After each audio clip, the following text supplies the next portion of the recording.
Hello, dreamers, and welcome back to the show. Before we get started, I have a few notes about this podcast. This is an independent production, meaning that there are no $250 million Spotify contracts going on for me anytime soon. So I rely on you, the listeners, to help keep the show going. And there are a number of ways that you can help. You can leave a nice rating and a review on Apple Podcasts or whichever platforms you listen to your shows on. It helps with all the algorithmies kind of stuff. Is that what it is? Algorithms. And helps new listeners discover us. You can recommend us in true crime discussion groups and online forums. You can follow the show on social media, join the Facebook discussion group, and follow us on Facebook, Instagram, Twitter, or X, whatever.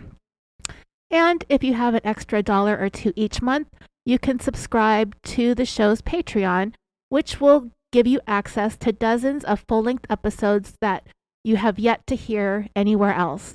And if a subscription isn't your thing, but you'd still like to make a contribution, you can do so through PayPal using the email californiapod@gmail.com.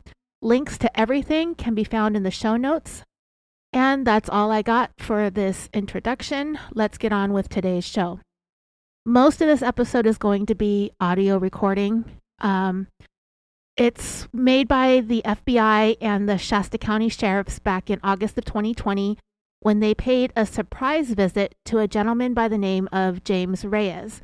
He is the former boyfriend who assisted Sherri Papini's vanishing act.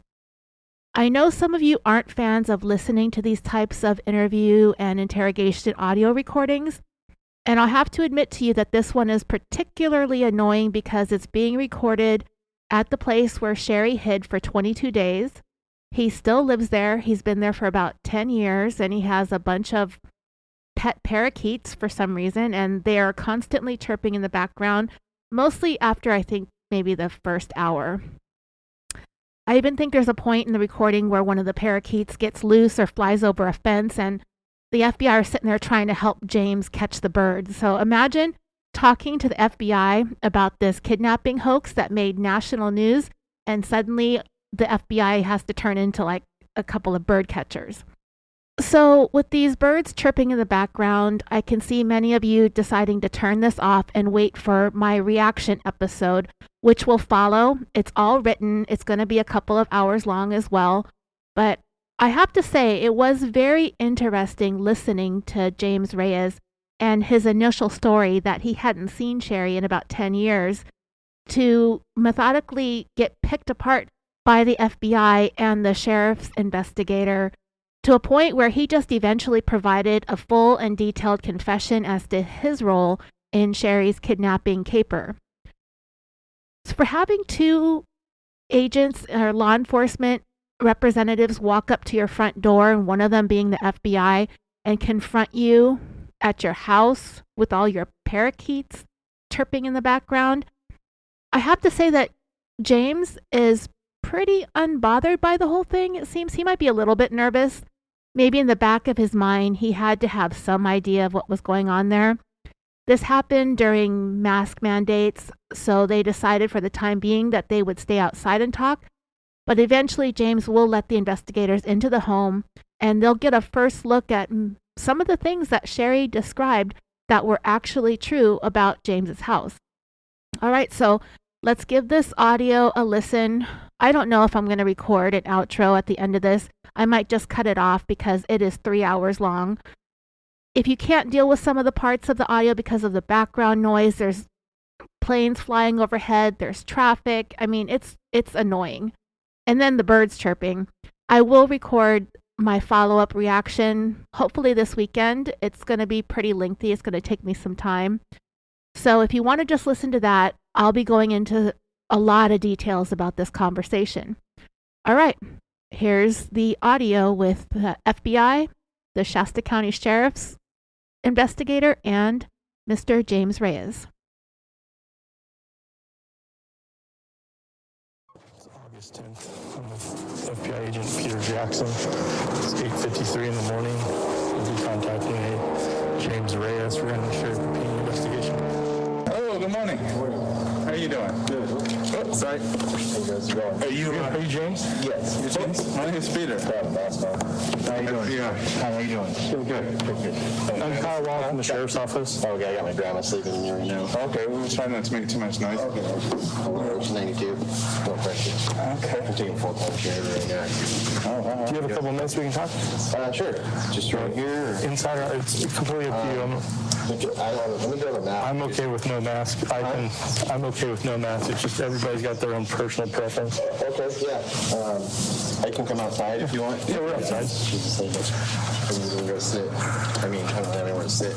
You want to sit here on the curb? Yeah, that's fine. I can You don't have to. How you doing?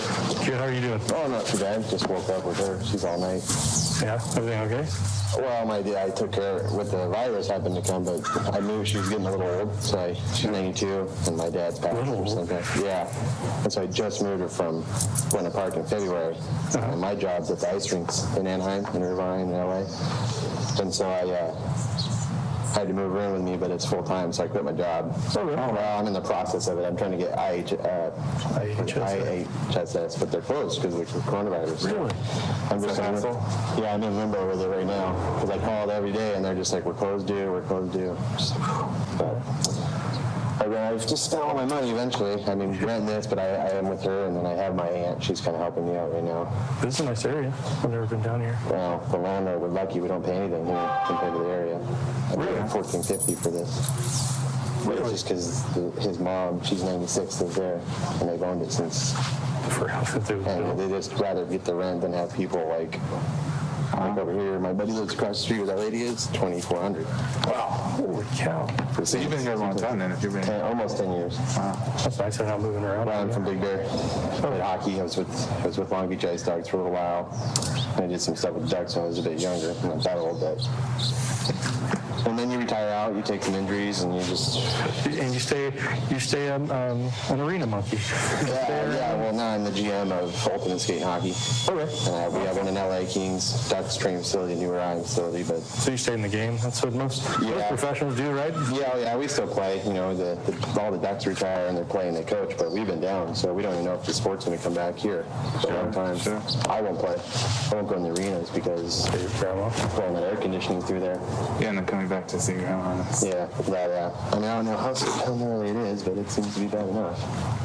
Yeah, no, it's for real. You know, it's a big problem. Yeah. And it's just there's one information that stayed similar because the polar extremes from every expert, the ones that keeps getting me. It's like, can the experts come together and come up with like a middle ground just so we all know what the middle is? Yeah. But that's not where she we're likes at. the news, and I'm just You can't watch too much before your blood pressure goes up. like, it's looking pretty good, but we had the highest day ever. I'm just like, well, did you just read what you wrote? You just did as American people? But you did what you didn't do. So what can I help you please with? We're here regarding Sherri Papini. Okay. And just trying to figure out how you know her. When was the last time you talked to her? Well, me and Sherri dated back in 02 through, late 02. And before we get too far, you know, obviously this is just voluntary. Yeah. You don't have to answer these questions, but we do want to hear what your answers are because I'm sure you're going to have questions for us too. Yeah, we met. It is a crime to lie to a federal officer. So whatever you say, we just want to make sure you only say the truth. Yeah, I met her actually in high school through. She dated a friend of mine in Big Bear. In Big Bear, wow. I used to go, be part of a thing called Youth to Youth program through the guy she was dating, the coffee house where I worked out in Big Bear. And then her mom and I worked for the coffee house, so they invited me, and that's how I kind of just met her. She dated my friend for a long period of time. Matthew Ziss. Okay. His dad, Vic Ziss. He was a sheriff or a police officer in Big Bear for, I don't know, 20 years or so. Okay. And then we were together for a few years, and then we grew apart. Just the relationship-wise, like Late 2002-3 into maybe 5-6, because she moved back to Shasta, going to school, and we just kind of broke apart. I was playing hockey. so like living together relationship, or Yeah, we had an apartment for about a year down in Huntington Beach off Victoria and Brookhurst. Okay. And that was it. I moved to Costa Mesa, Rock Mesa Verde.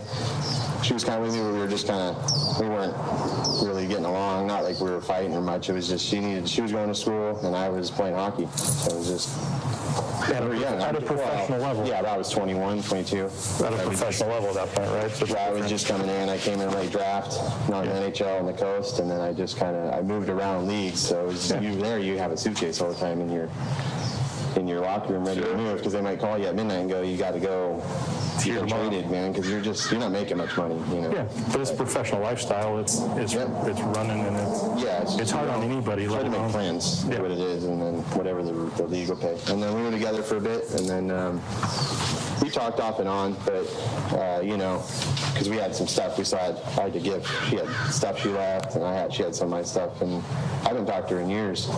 It's been years since you talked to her? Yeah. What about we talked to her. Well, I talked to her dad. So in 2000, we're in 2020 now. Yeah. So 15 years. Okay. So like 2006, you broke up. Roughly, yeah, 15, 16. I'm not really sure. I was right over here off Mesa Verde at the Villa Siena. Okay. But then we moved in with my buddy Damon. Okay. Worked for me. I worked at Hockey Monkey part-time.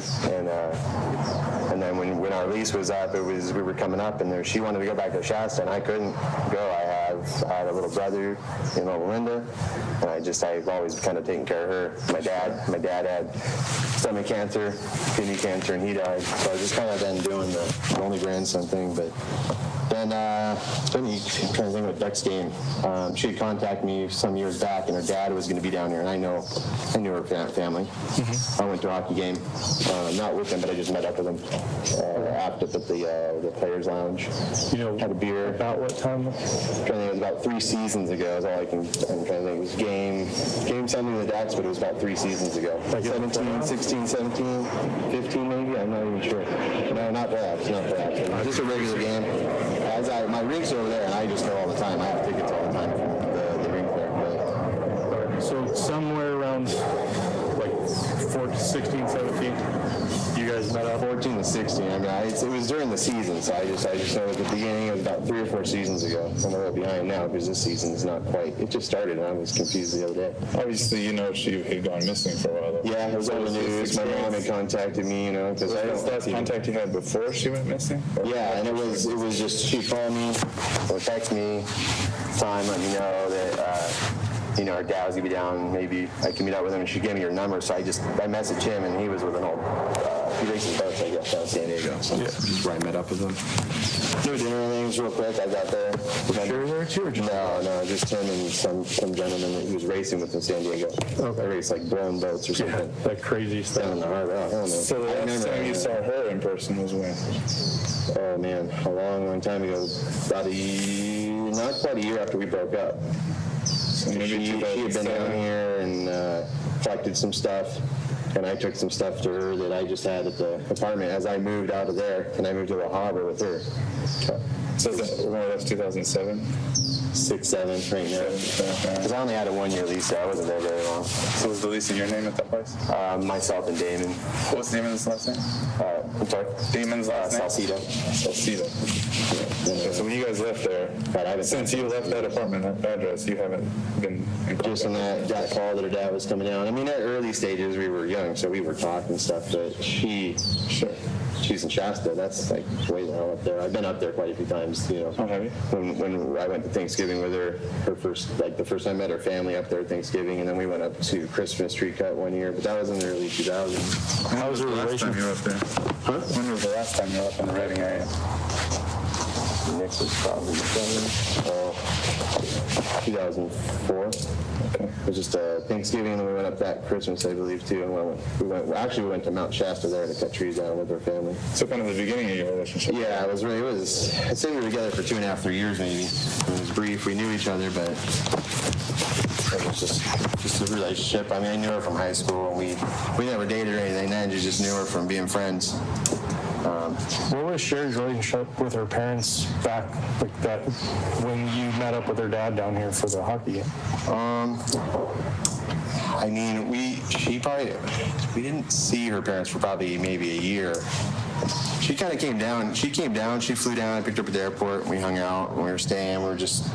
That's for the hockey game again? Yeah, and I didn't really know, what was with her parents, if they had an argument.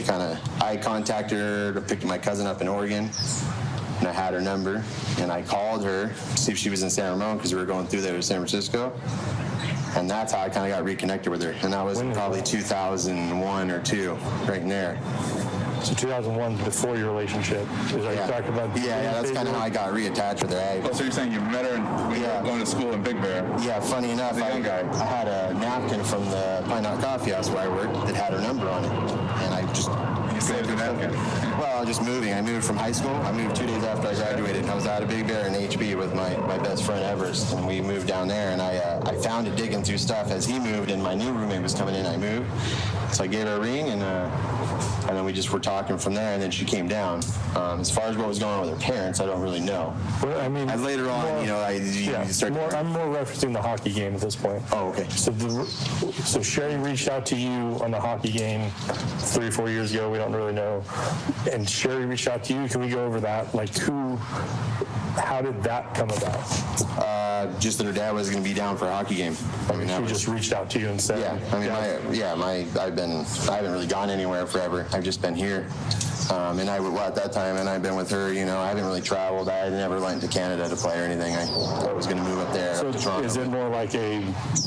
Yeah, just saying my dad's... figure out the context. Yeah. So is it her reaching out for, hey, I know a guy who used to play minors for that, and then maybe he can show you around the town, like show you around the hockey stuff? Is it more like a... well, he knew I played hockey. Well, yeah. And stuff, so I'm not really sure what brought her to contact me on that point. I got a text from a number up north, and I just was like, oh, and I contacted her, and she's like, oh, my dad'd be down. And I hadn't seen him in 10 years, probably close to. I don't even know. I mean, I'd only seen him a few times back then. They didn't make trips down here very often. Yeah, that's a long time. And that was, so I didn't really see him at the game, like the whole game. I met up with him at the players' lounge up top at the bar after and had a beer with him in the night off, So the Tuesday night or Friday night game. I only play on Tuesday, Friday, Saturdays, typically Sundays. So the last time you ever saw Sherri, last time you were ever sexual with Sherri, we're talking a long time ago. Like 2007, 6-ish. 7 would be pushing it because she was gone already. Okay. Because my lease, I was 2002 to 3 in Huntington Beach. My second lease was 3 to 4 in Huntington Beach. We left there and went over here, Costa Mesa, Fairview Drive, to the Sienna Apartments. And in that time of living there with my buddy there and her there, she had moved. She was in the part of transferring up there. She went up, she would go up, and I think she started school. That's what I thought she had started doing up there at the time. Okay. So then she'd come back down, pick up some stuff. So it was like a transitional period, Right. Obviously, like most relationships. Right. And we had a car that was ours, but I had another car. I couldn't afford it, and I was like, well, just pay for it. Because my uncle actually loaned me the money, and then that kind of just fell apart after he passed. I just let take it. I can't keep track of your guys' stuff up there and here, and that was right around that time. She was driving that car up and down. And that's all 2006, 2007-ish. Yeah, I wouldn't say 7, because 7 I was already... Mid-2000. Yeah, it was 5, 6 is when we were there. So then from there to 2014 to 17, before her abduction, right? Before her abduction, so that's when you meet up with her dad down in Orange County. Oh, yes, Okay. Did you give her dad anything? Like at that point, you guys just got... We were there for maybe 45 minutes, if that. So you guys didn't exchange any items or... No items. So I hadn't seen him forever, but we just talked about his boat racing, and he asked me what I've been doing, and I was going to be playing that, not playing that night. I was supposed to be in net that night as a backup. Okay. Just due to I'm a relief, not anymore. I'm too old, but we're on call in case the cap gets messed up and someone gets injured. They can't fly guys in anymore. Okay. So they pay us $500 and we suit up and you sit there. Just in case. Yeah. But I met her a little later because I was downstairs. I sit at the bottom waiting. Okay. You just wait there, and then I went up, but no, nothing to exchange. I hadn't seen him forever. We were close, me and her family. I knew her mom, and I had only met her parents when I was with her. I didn't meet them back in high school, because we go to youth, but that was just a school program. Years ago. Yeah. So what do you think, why would she be taken? I don't know. I mean, when we were together then, I know her parents had battles, but I don't really know if there's any mental issues. We grew up together as just friends, so you don't really get into deep stuff till later, and I don't really know a lot about her history prior to her family. not really sure. I don't know much about Northern California up there. Only a few times I've been to Redding. It's very kind of small. He said, we haven't had contact. I don't know what kind of person she is much anymore. I mean, I know who she is, but I just don't know her. Do you have any family up there? No family. No. All my family's here that's alive. I have a very little family left, actually. My mom, my aunt, her, and I have a couple cousins in Florida. Okay. That's it. So you guys are going up there, no reason for you to go up there. Oh, God, no. You know, if it wasn't for Sherri, for another reason to go up there. No, I mean, I don't leave this area at all, man. I work 6 days a week, 60 hours a week, typically.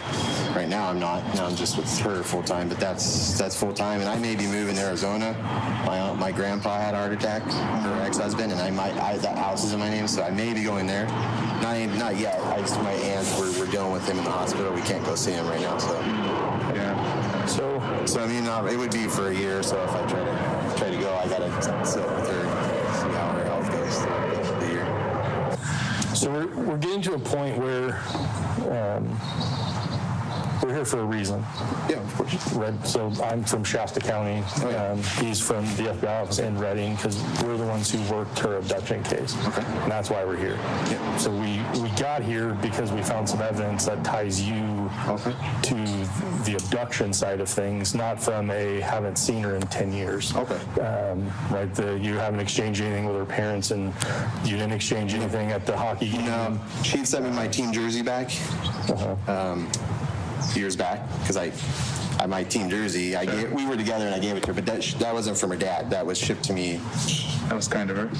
Yeah, well, I asked for it, back then. I was like, hey, if you can send me anything back. But not all ex-girlfriends give your stuff back. So. No, but it was my team. It was my only professional jersey, and I had my signature on it. And I gave it to her as a gift, but I was like, hey, can I get that back? And just if you didn't get rid of it, if you don't want it, I want it.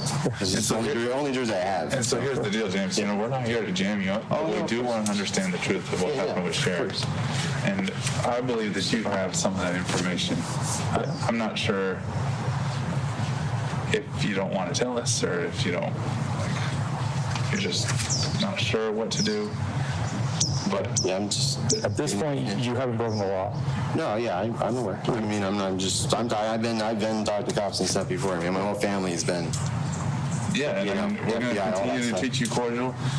But there's information that I think you have about the abduction that we would want to know.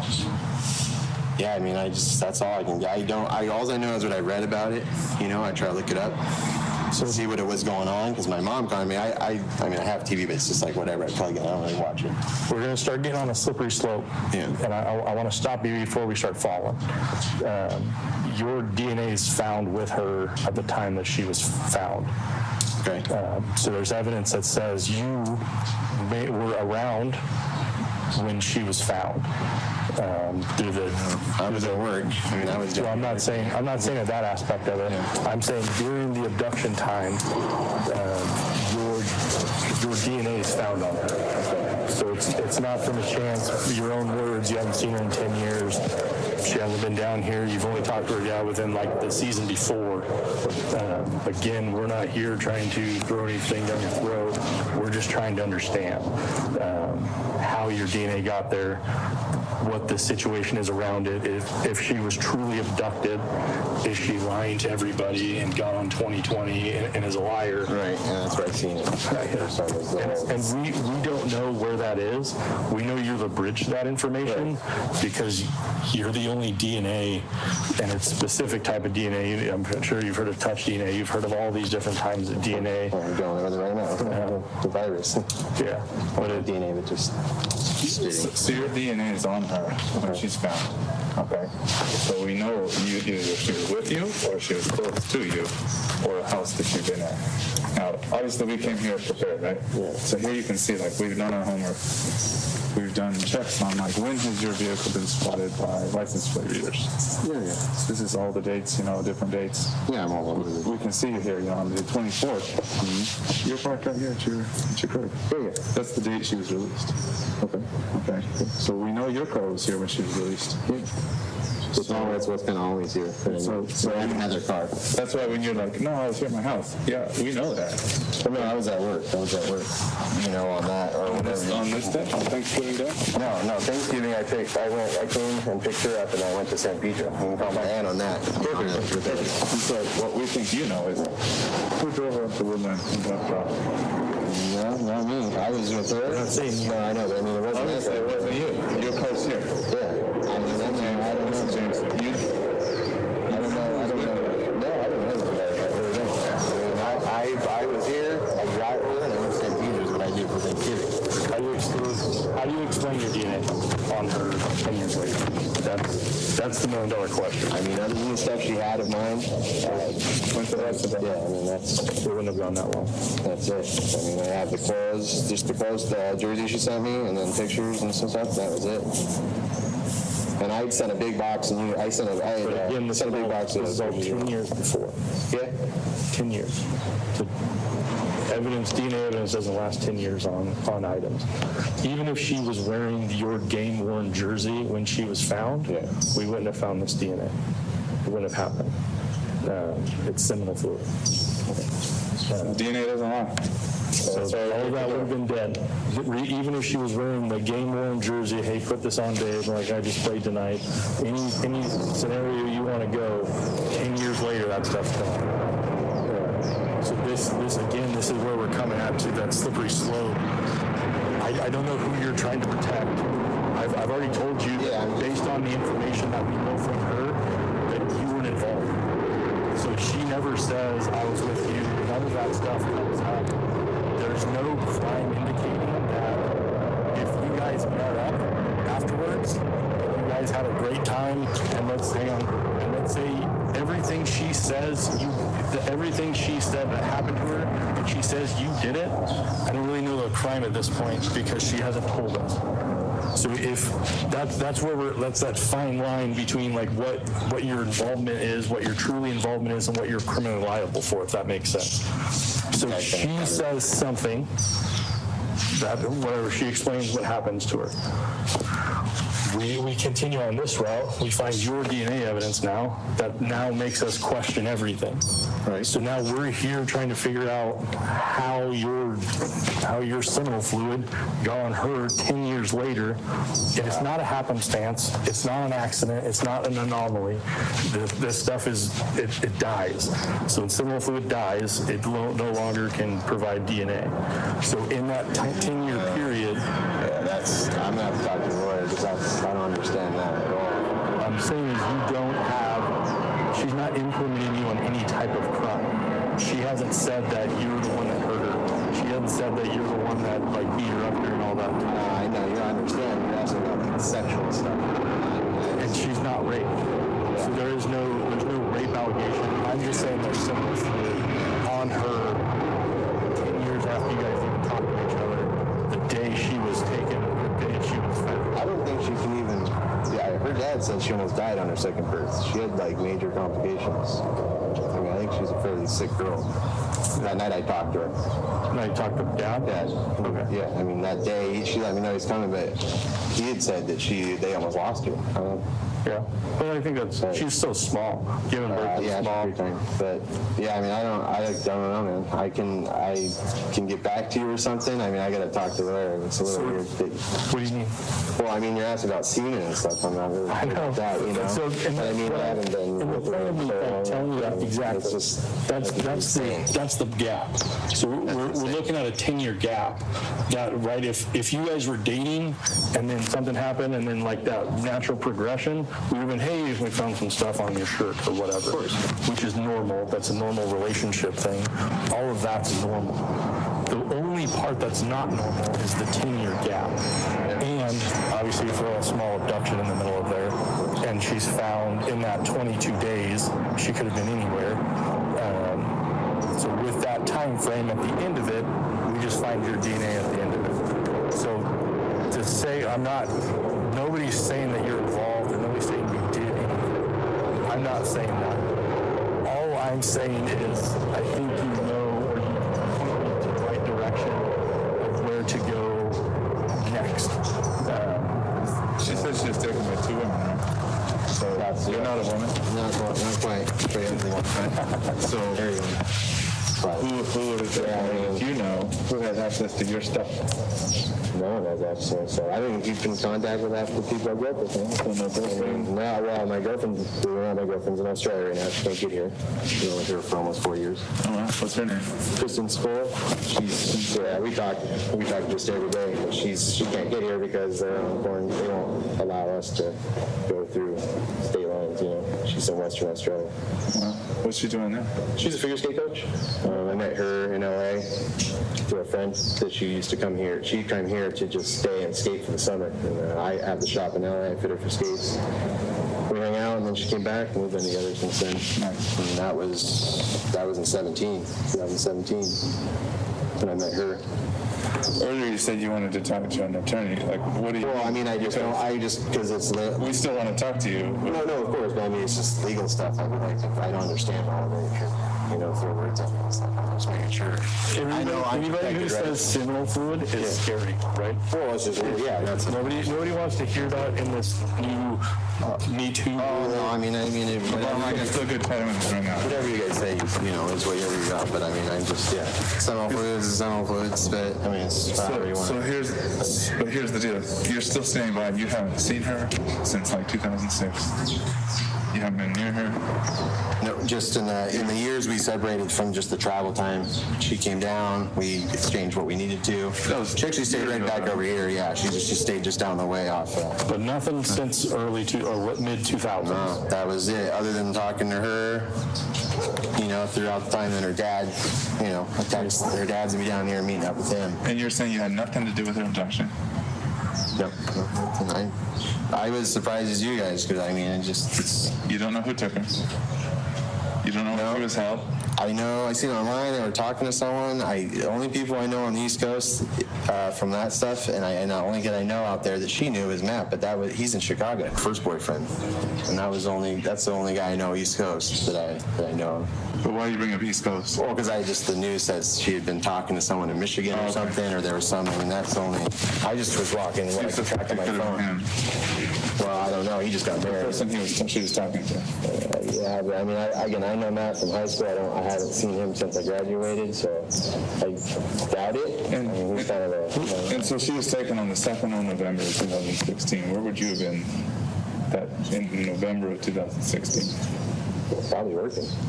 So the only day I don't work is on a Friday. And so obviously we're going to go get your work records. Is it going to show that you work? Most likely. I mean, I have to see what day. Anything. Fridays is the days I don't work. It's my only day off. I work Saturday through Thursday. I work either in my LA shop. I work ultimate skate ultimate skate and hockey. I either work in LA, Anaheim, or Irvine. I haven't been in LA for about a year. Do you guys do time cards, or how do you guys do time?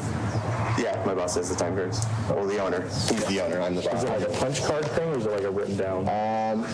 Well, he has an accountant. He does that. It goes to the accountant. I just didn't know, like some people have to log in, like on the wall. No, he's old school, man. Well, I'm on salary, so I don't clock in. I'm just, What's his name? Sandy Steinman. Sandy? S-T-E-I-N. Well, his real is Sanford, but he goes by Sandy. I mean, if you... Well, obviously, we're going to go check with him. We'll show you. It'll be either in Irvine or Anaheim, probably. SUVs, like big SUVs, are pretty rare down here. You don't see very many of them. My cousin. Big SUV, they're interesting. Prius, Toy Hauler, and the big excursion, work trucks. So, who do you know that has like bigger SUVs around that time? He has a big excursion. Is that Robert? Junior? Junior. Yeah, there's three. There's Junior. There's little Junior and Senior. My uncles were out in the desert, and that's Junior and his boys there. But he's on his way back probably now from President. So they have their grandma there, and she's on hospice. She's dying right now. What kind of SUV did you have? The Black Excursion. Well, we have to move on Thursday. It's parked somewhere. It's actually, I think it's right out front here. Big one. I can walk you down over there if you want to see it. It's either over here or over here. I can take a look at it. Yeah. What is it trash day on Thursday? Yeah, well, they didn't post it, and we had to move it, and tickets left. Really? You can uncover the name thing, and it's like that, and you put out your own description. But I thought it was nice. This morning, beforehand, said no parking on Thursday. That's $40 big bucks.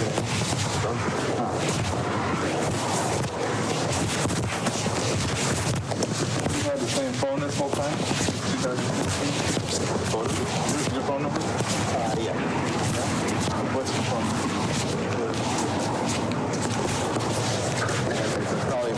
It's probably back on one of these, it's probably around the corner right here, wherever he parked it before he left. Yeah, it's a big excursion. It's got the mirrors in it, it's old. Okay. So you're going to check it out? Or you have time? Yeah, I mean, I can't really open it or anything. No, that's fine.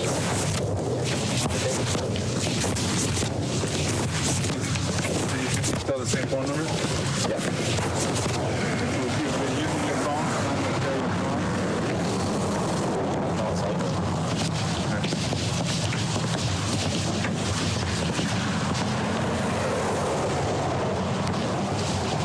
check the big white truck. What's he do? I have a mold abatement restoration company called Delta. Like a franchise. You got mold in your house? Yeah. The guys actually helped them come in. Check the air. That's a lot of work. Check the air. You got cut everything out. It's kind of hazardous. Sometimes you got to wear a respirator and stuff, and then cut it out, dry the air, Rebuild it. bring it to hygienist and send it in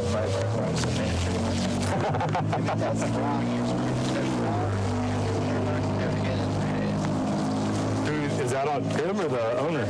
Sorry? Is that on him or the owner? Could you pay the private hygienist instead of the city hygienist? Gotcha. Yeah, it's over there by that white. There's two utilities. The one. Oh, the Tahoe and then Excursion? Yeah. Okay, I see it. It's a big one. Yeah. So I used to move my grandma in.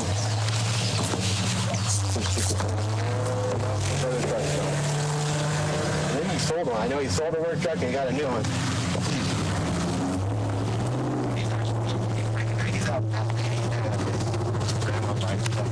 Kind of passed away trying to fix it out and sell it.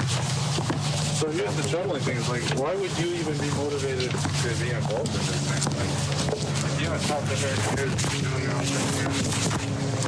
Like, why even care about her? Cares about everybody. I know, everybody's a person. I mean, obviously. Like, what bond do you have to grind with her? So we had a clean breakup. We just split. We just said, hey, that's it. And that's the part that doesn't make any sense. Why would you need to get back with her for any reason? That's why I heard. No, I didn't even see it. Oh, shit. This is a collarbone shot. I heard it. So what we're trying to get to, there's no, with you, like you were somehow, somewhere around during this time. There is no way to defend it. There is no way to say, hey, I wasn't there. So like, thanks for getting on airplane, come down to the property, but I wasn't there. So that, you don't have that. Without a doubt, the two of you shared the same place within the last like month or so from 2016, yeah. So that's the hard part because there is no, like, for you there can be questions because maybe you don't know, you understand. Maybe somebody else wanted the big one, big or something. I haven't even glimpsed up there. I mean, just, and I know through the strength in the family, I know her and her dad don't get along, so. Yeah, I mean, like I said, they had the arguments when we were together, but there's nothing dramatic like that. Yeah, but then they got like not invited to Christmas. Like there was like a big family fight. Like, Well, her mom was more the one that would be a little crazier sometimes, so at moments. So in 2006, they know your number. Would they ever have you up into something like, hey, Oh, no.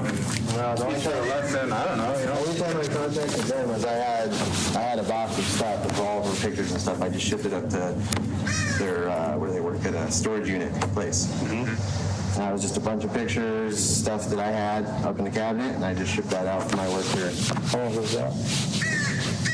That was back 15, 14. I was here already. It just, I moved it, I called them up there, let them know there was a package coming up. Okay. And they do whatever they needed to do with it. It was just pictures. It's about this big. It was not very much stuff. Just stuff actually she brought down back from when she moved down with me way back then, and we just never got opened up. I don't even think it's just a bunch of pictures of her stuff. I wouldn't remember.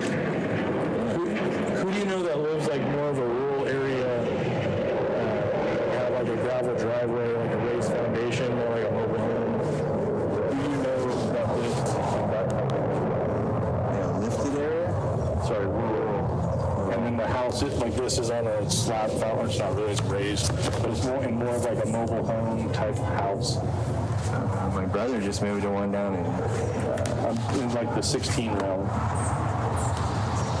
No one really around here. I mean, Where'd your brother just moved to?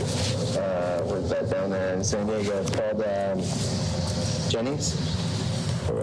It's actually it's way out going down like San Marcos. He just moved out of Big Bear with from my mom's house there, so he's down there now. But he just moved there. That's Cody? Yeah. Yeah, he's been in some trouble. So Cody's in Jennings now? Yeah, he might be in Big Bear right now because he started moving last week. But yeah, he's going down there. He just had another baby. Did Adriana go with him? Yes. I don't know if that's gonna work out. I've been taking care of them for like the last 4 years. I've been paying all the mortgage and stuff up there. Oh, wow. That's Well, we had a baby. your good brother. And then the family was trying to get the baby, but the government didn't enough for it. We had another one. And would Cody have anything to do with this? Oh no, Cody's young. I mean, he's just we weren't together that much when we were growing up. We just between the age difference, 15 years, and Nick passed away. He's the other brother. Yeah. And yeah, he lived with me for 2 years. No, not even 2 years, a year maybe down here. I got him a job. He was messing up there with the kid, and that lasted. And then he went back to Big Bear and had another kid. And that's Yeah. Talking about them. maybe Billy. Maybe Billy, what? No, I was just trying to think this guy's work guy. I mean, he's nobody. He owns Bend Asphalt. I think I went to his property one time. He was an uncle. Do you know who drives like a silver Mitsubishi SUV? No, not that I'm aware. I mean, the one that I know has a Mitsubishi, of my friends at least. People. Oh, that's Nickers. That's Nickers? Yeah. Who's Nickers? It's my brother, Nick. This is Nick? Yeah, he was right here. I had a big, I don't know, being bag. That's where this picture was taken? Yeah, he was. In here? Yeah, he was sleeping. But that was, I don't even know how long ago that was. Wow. Can you show me this where it was taken, like, so I can see? Yeah, the TV's right there. It's actually not that bean bag, it's a black one. That's a similar beanbag. Yeah. Well, I see the wood paneling there. Can I come in? Yeah, I mean, Just 'cause I want to see, like, which direction. So he was, like, sitting, like, right here, right? Yeah.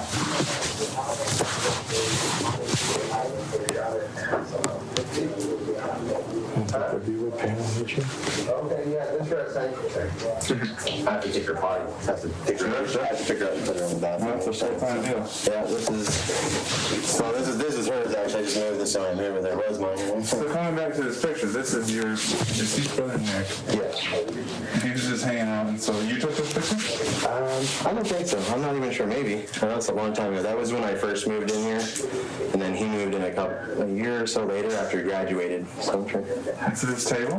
Where's that table? That table is gone. That one's been broken for a while. Okay. The kids jump on it, broke it down. When did it break? carpet? Oh, wow, God. You broke actually years and years ago, but I just threw it away about a month ago. I was just, yeah, because it was cracked.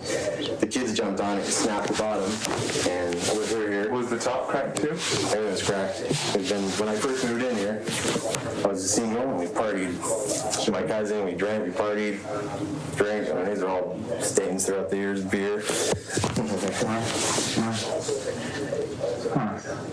But, and so this was here. It looks like the same carpet. well, yeah, it's pretty stained under here, so I had to roll this over, and then this has been an adventure with her in my own life.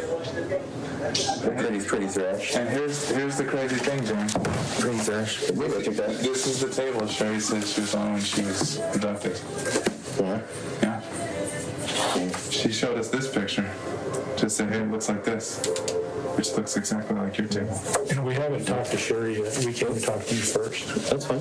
So we just want to understand what's going on. Yeah, no, I mean, I had that table here literally just about a month ago. Because I really see only two options. Either she came down here on her own, and I don't know why, or you arranged for these guys to go up there and get her.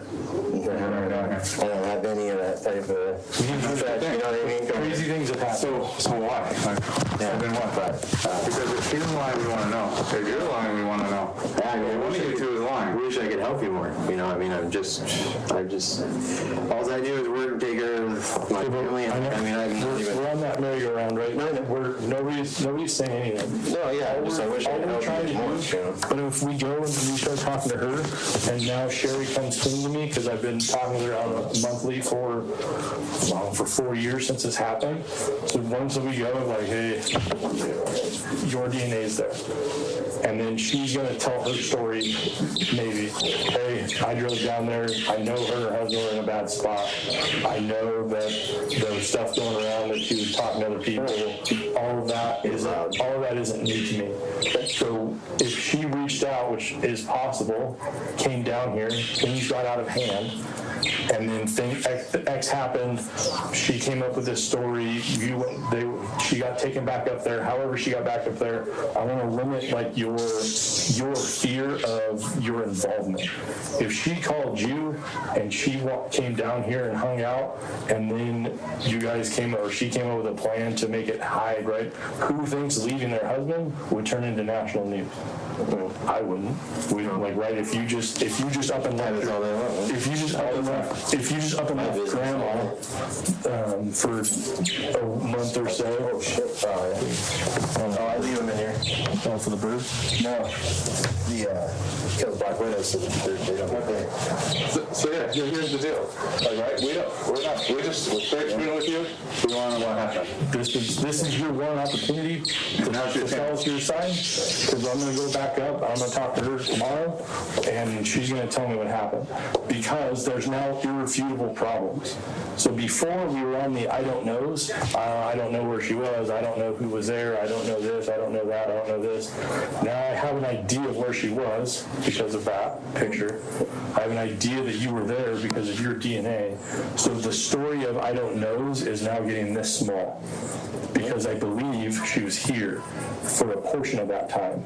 Not the entire time, but a portion of it. So she gave us this amount of information that was true, this amount of information that was true, to keep the story up. She was on 2020. She has to save face, right? She has to. You don't. But some of these things we already know, and we've already investigated them, and we figured it out. And we're giving you the opportunity to tell us the truth. Like, for example, I saw that your phone activity stopped just before she was taken, and didn't start again until later, after she was released. Okay? So why turn off the phone for that long, right? Yeah, exactly. Nobody knows, but you know what happened, and now's your opportunity to tell us. Yeah, I don't have much for you guys, you know, oh, shit. There you go. Pretty far. Can I grab him real quick? Absolutely. You got your phone.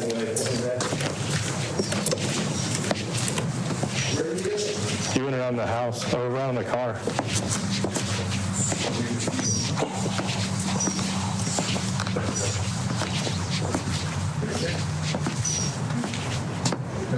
Do you need help?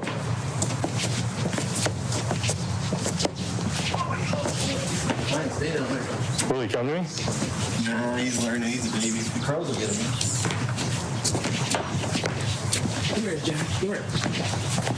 Come here.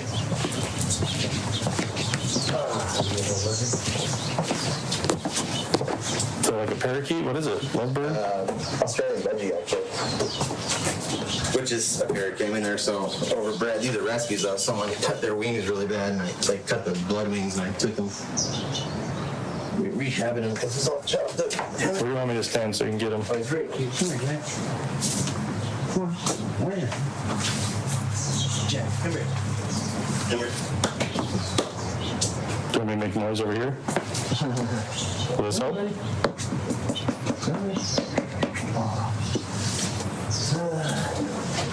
Stick. Because he's out there. This me, right?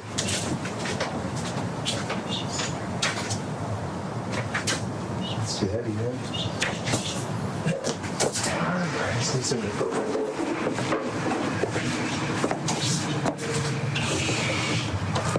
Sorry about that. It's all right. I tried shutting it. Got a little, I left it 4 inches too big.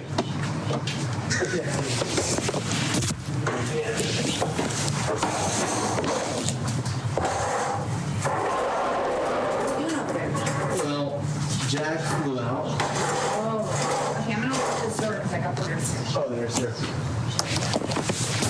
Did he go back under? No, he's under this truck. Oh, shit.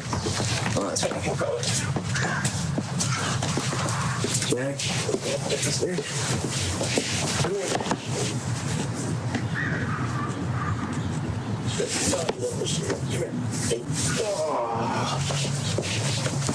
Keep like that, you're gonna get eaten for sure, buddy.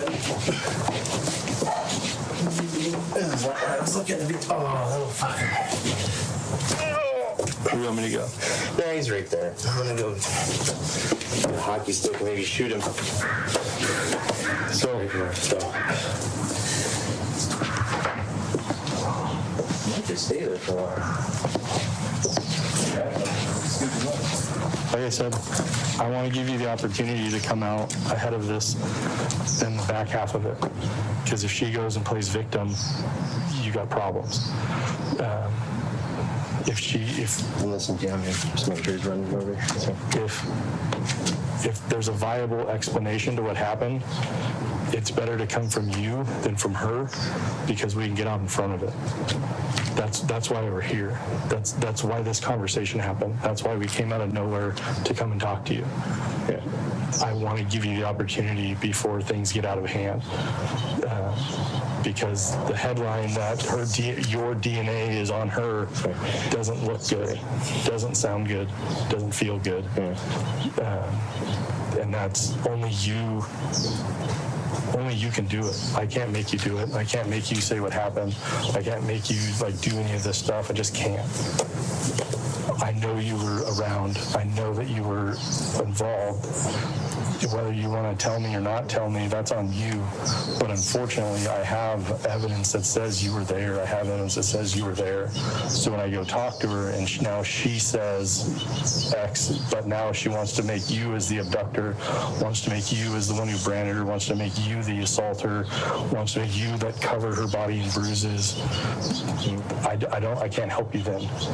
Well, I understand. I understand that. So I want to help you.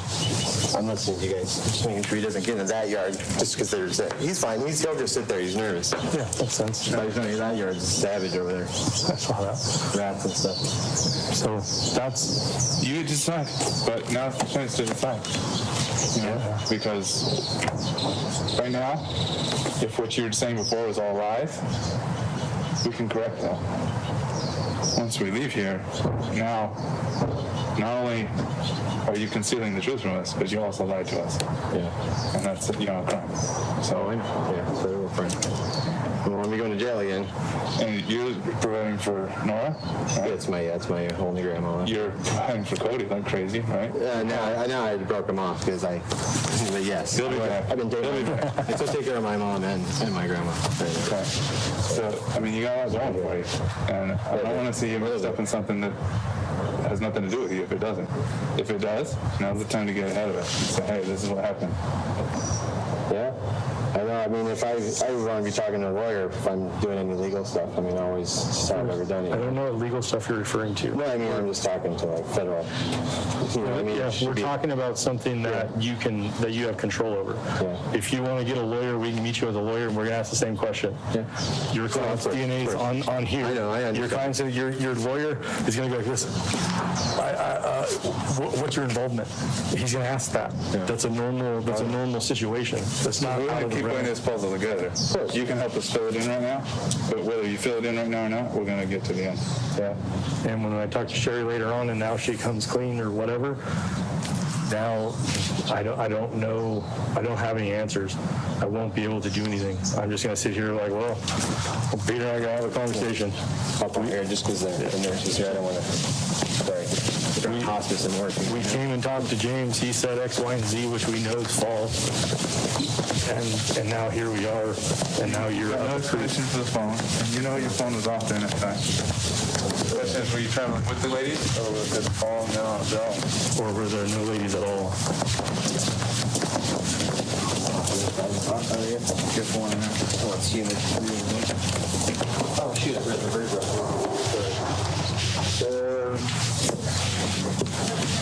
There's a stick or something you grab him with real quick. Are you willing to tell us what happened, yes or no? I'm gonna sit and talk, but I gotta grab that. Can I grab that bird real quick? Yeah, grab the bird. Shut up. You don't have to. What's that? I'm gonna grab like a stick or something I can. Coffee stick, I can flip them up here. Need help? As a blocker? Or... Nah, I'll shoot him. No, I'm screwed.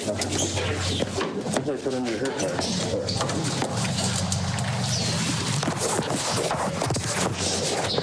It's 8:53. We're pausing because a parakeet flew out of his house and he's got to grab it. No luck?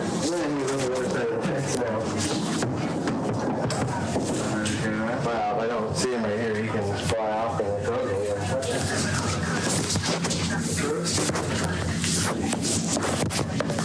You come over here and do it.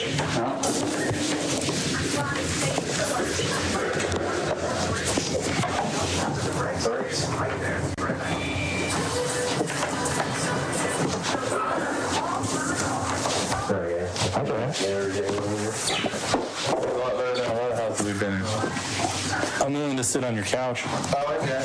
It's fine. It's just. No, there's some places we wouldn't be willing to do that. That's just a compliment. You can sit. Yeah. Can I get you guys any water or anything? No, I'm fine, thank you. So, I mean, what am I looking at here? What's the deal? I mean, did I tell you and... So all you, I mean, I'm not trying to lie, you know, okay, I'll be honest, but she's a good friend of mine. I know that I didn't kidnap her, you know, I just... Friend in need asked me for help. How did she ask you? In your text, call, message? No, I know, I'm just trying to think. It's been a long time. I mean, probably a text or a message. Could even been from her phone or a, what do you call those phones? When you just prepaid. I'm not even sure. I just know, I think 530 is NorCal up there, and a couple other numbers. I mean, I deal in the industry, man. Yeah, she used to work for AT&T, so. Right. I'm a U.S. figure skate tech. Does that make any sense? So so you got a phone from an unknown. I won't remember that, whether it was a thing or her. You know, I haven't had her number saved. Some kind of phone message, though, came in. Right. And then also from her dad. You know, I contacted them during the shipping and stuff. But, yeah, no kidnapping. You know, I did what a friend needed to need, and what she was doing was what she was doing. I was just here. What was her need? What did she say? Whatever problems she was having with her husband. And that was that. I mean, she had something planned up and everything, and I was just, I mean, I'll just deal with whatever happens. If you're in that distress and you made police reports and they haven't been filed and are looked upon, which today, if that happened, it would be a whole different game, just because of the nature of the world. But that's what she's saying. Like I said, I hadn't seen her in a long time. Okay, so I know you're nervous. No, I'm fine talking. I mean, I'm good, you know. So let's start small. I'm just nervous for myself, right? Absolutely. Because you can't abduct somebody who called you and asked you. You can't. There's no way I would drive up there for any reason. You can't do it. You can't assault you if you ask to be assaulted, right? It can't be a crime. If somebody asked you to do stuff, it's not a crime. Of course. So like when we came in here, hey, can we come in here? So we came in here. Yeah. Legally, we can't just walk into your house. No, I opened the door. So everything. So if somebody asks you to do something, the liability starts going away. So anything. There's no abduction if she called you and you went and got her. So I think right now you don't concentrate on like the big scheme of like what I did wrong or what. Oh no, I'm not. I mean, so whatever happens. That's how life is, right? Absolutely. Free will. So whatever happens to me happens to me, and I accept that when I talk to her, and I just say, but you got this thing planned out, and I'm just helping. That's it. So what did she have planned out? She was trying to get away from her husband, and I don't know their deal. Okay. You know, I didn't get deep into that because there's always two sides to every story. Yeah. So I don't know. Your husband beats you. Your husband raped you. You didn't want your kids. I don't know what her deal was, but that was just a friend calling me, and I'm like, well, I'm Your understanding was that's what she was saying. Is she was That's what I'm going for him. Yeah. She was having a hard time. When I know very little about them. I knew she got married when she got married. You know, I knew when she left. She wasn't with that guy. I don't know him. I just know she got married. So then what happened next? That was it. I went and got her. In what car? A rental car. I mean, just my car is not. Do you remember what kind of rental? I'm not, honestly, I can't even remember what it was. It was an SUV of some type. But I just don't remember what brand it was. It was just the cheapest rental I could get. Company? Enterprise, maybe. Honestly, it's back here in the airport. It was. It's over by John Wayne. It could be Enterprise. If I actually drove down there, I might actually know where it's at. I know the area. I just don't know. So you rented an SUV, maybe an Enterprise. Yes. It's a rental place. I mean, I could probably find. No, exactly. It's over by the airport. It's just down Radio and like back off maybe Alton. We might do that later if you have time. I'm not sure. We'll skip over it now. Would be not ideal if I couldn't. Do you remember the color? It could be white or silver gray. I can't really remember, but I mean, light color. It was a lighter color car. When you drove there, how did you drive there? You mean like the route? From yes. Let's not. I don't know about I-5 up. Did you know where she lived, or how did you find? No, she with GPS, she gave me her information. Yeah, address, and you just punched it. Well, I didn't go to her address. I never went to her. I don't know where her house is. I still don't know where it's at. I know it's down. I went down a road. Like dirt road or what kind of road? No, I didn't go down a dirt road. I went down a paved road. Okay. It's like a main street. I'm not even sure what street that is. Okay. I just went at the time the area I was at. But like, how did you know to get there? Is that? Yeah, she messaged me, but I don't know that. I can't remember the street. That was the first time even when I went to Reading with her. The only places I had gone back then was to her parents. Into the town, and that was a long time ago, coffee or something, and then the second time we went up north and cut trees, but I don't really know Reading that well. I'd only been there 2 or 3 times with her. So you didn't go to her residence, you went to some street, met her there. Right. And then what happened? Just picked her up, Obviously it was what she wanted me to do, like how she wanted me to pick her up, I wasn't anything crazy, I just pulled over on the car. Was there a road? Yeah. Did I go up any roads? No. But to this day, I don't know where she lives in Reading. I know she's in Reading. She didn't give me any. Did you even get out of the car? No. So you unlock the door, she gets in? Yeah. Front seat, back seat? Back seat. Back seat. Then what happened? Just the drive. The drive time it takes forever to get down here. Straight back? Straight back, yeah. I had to work. I didn't have to work. Can I show you a map of the area?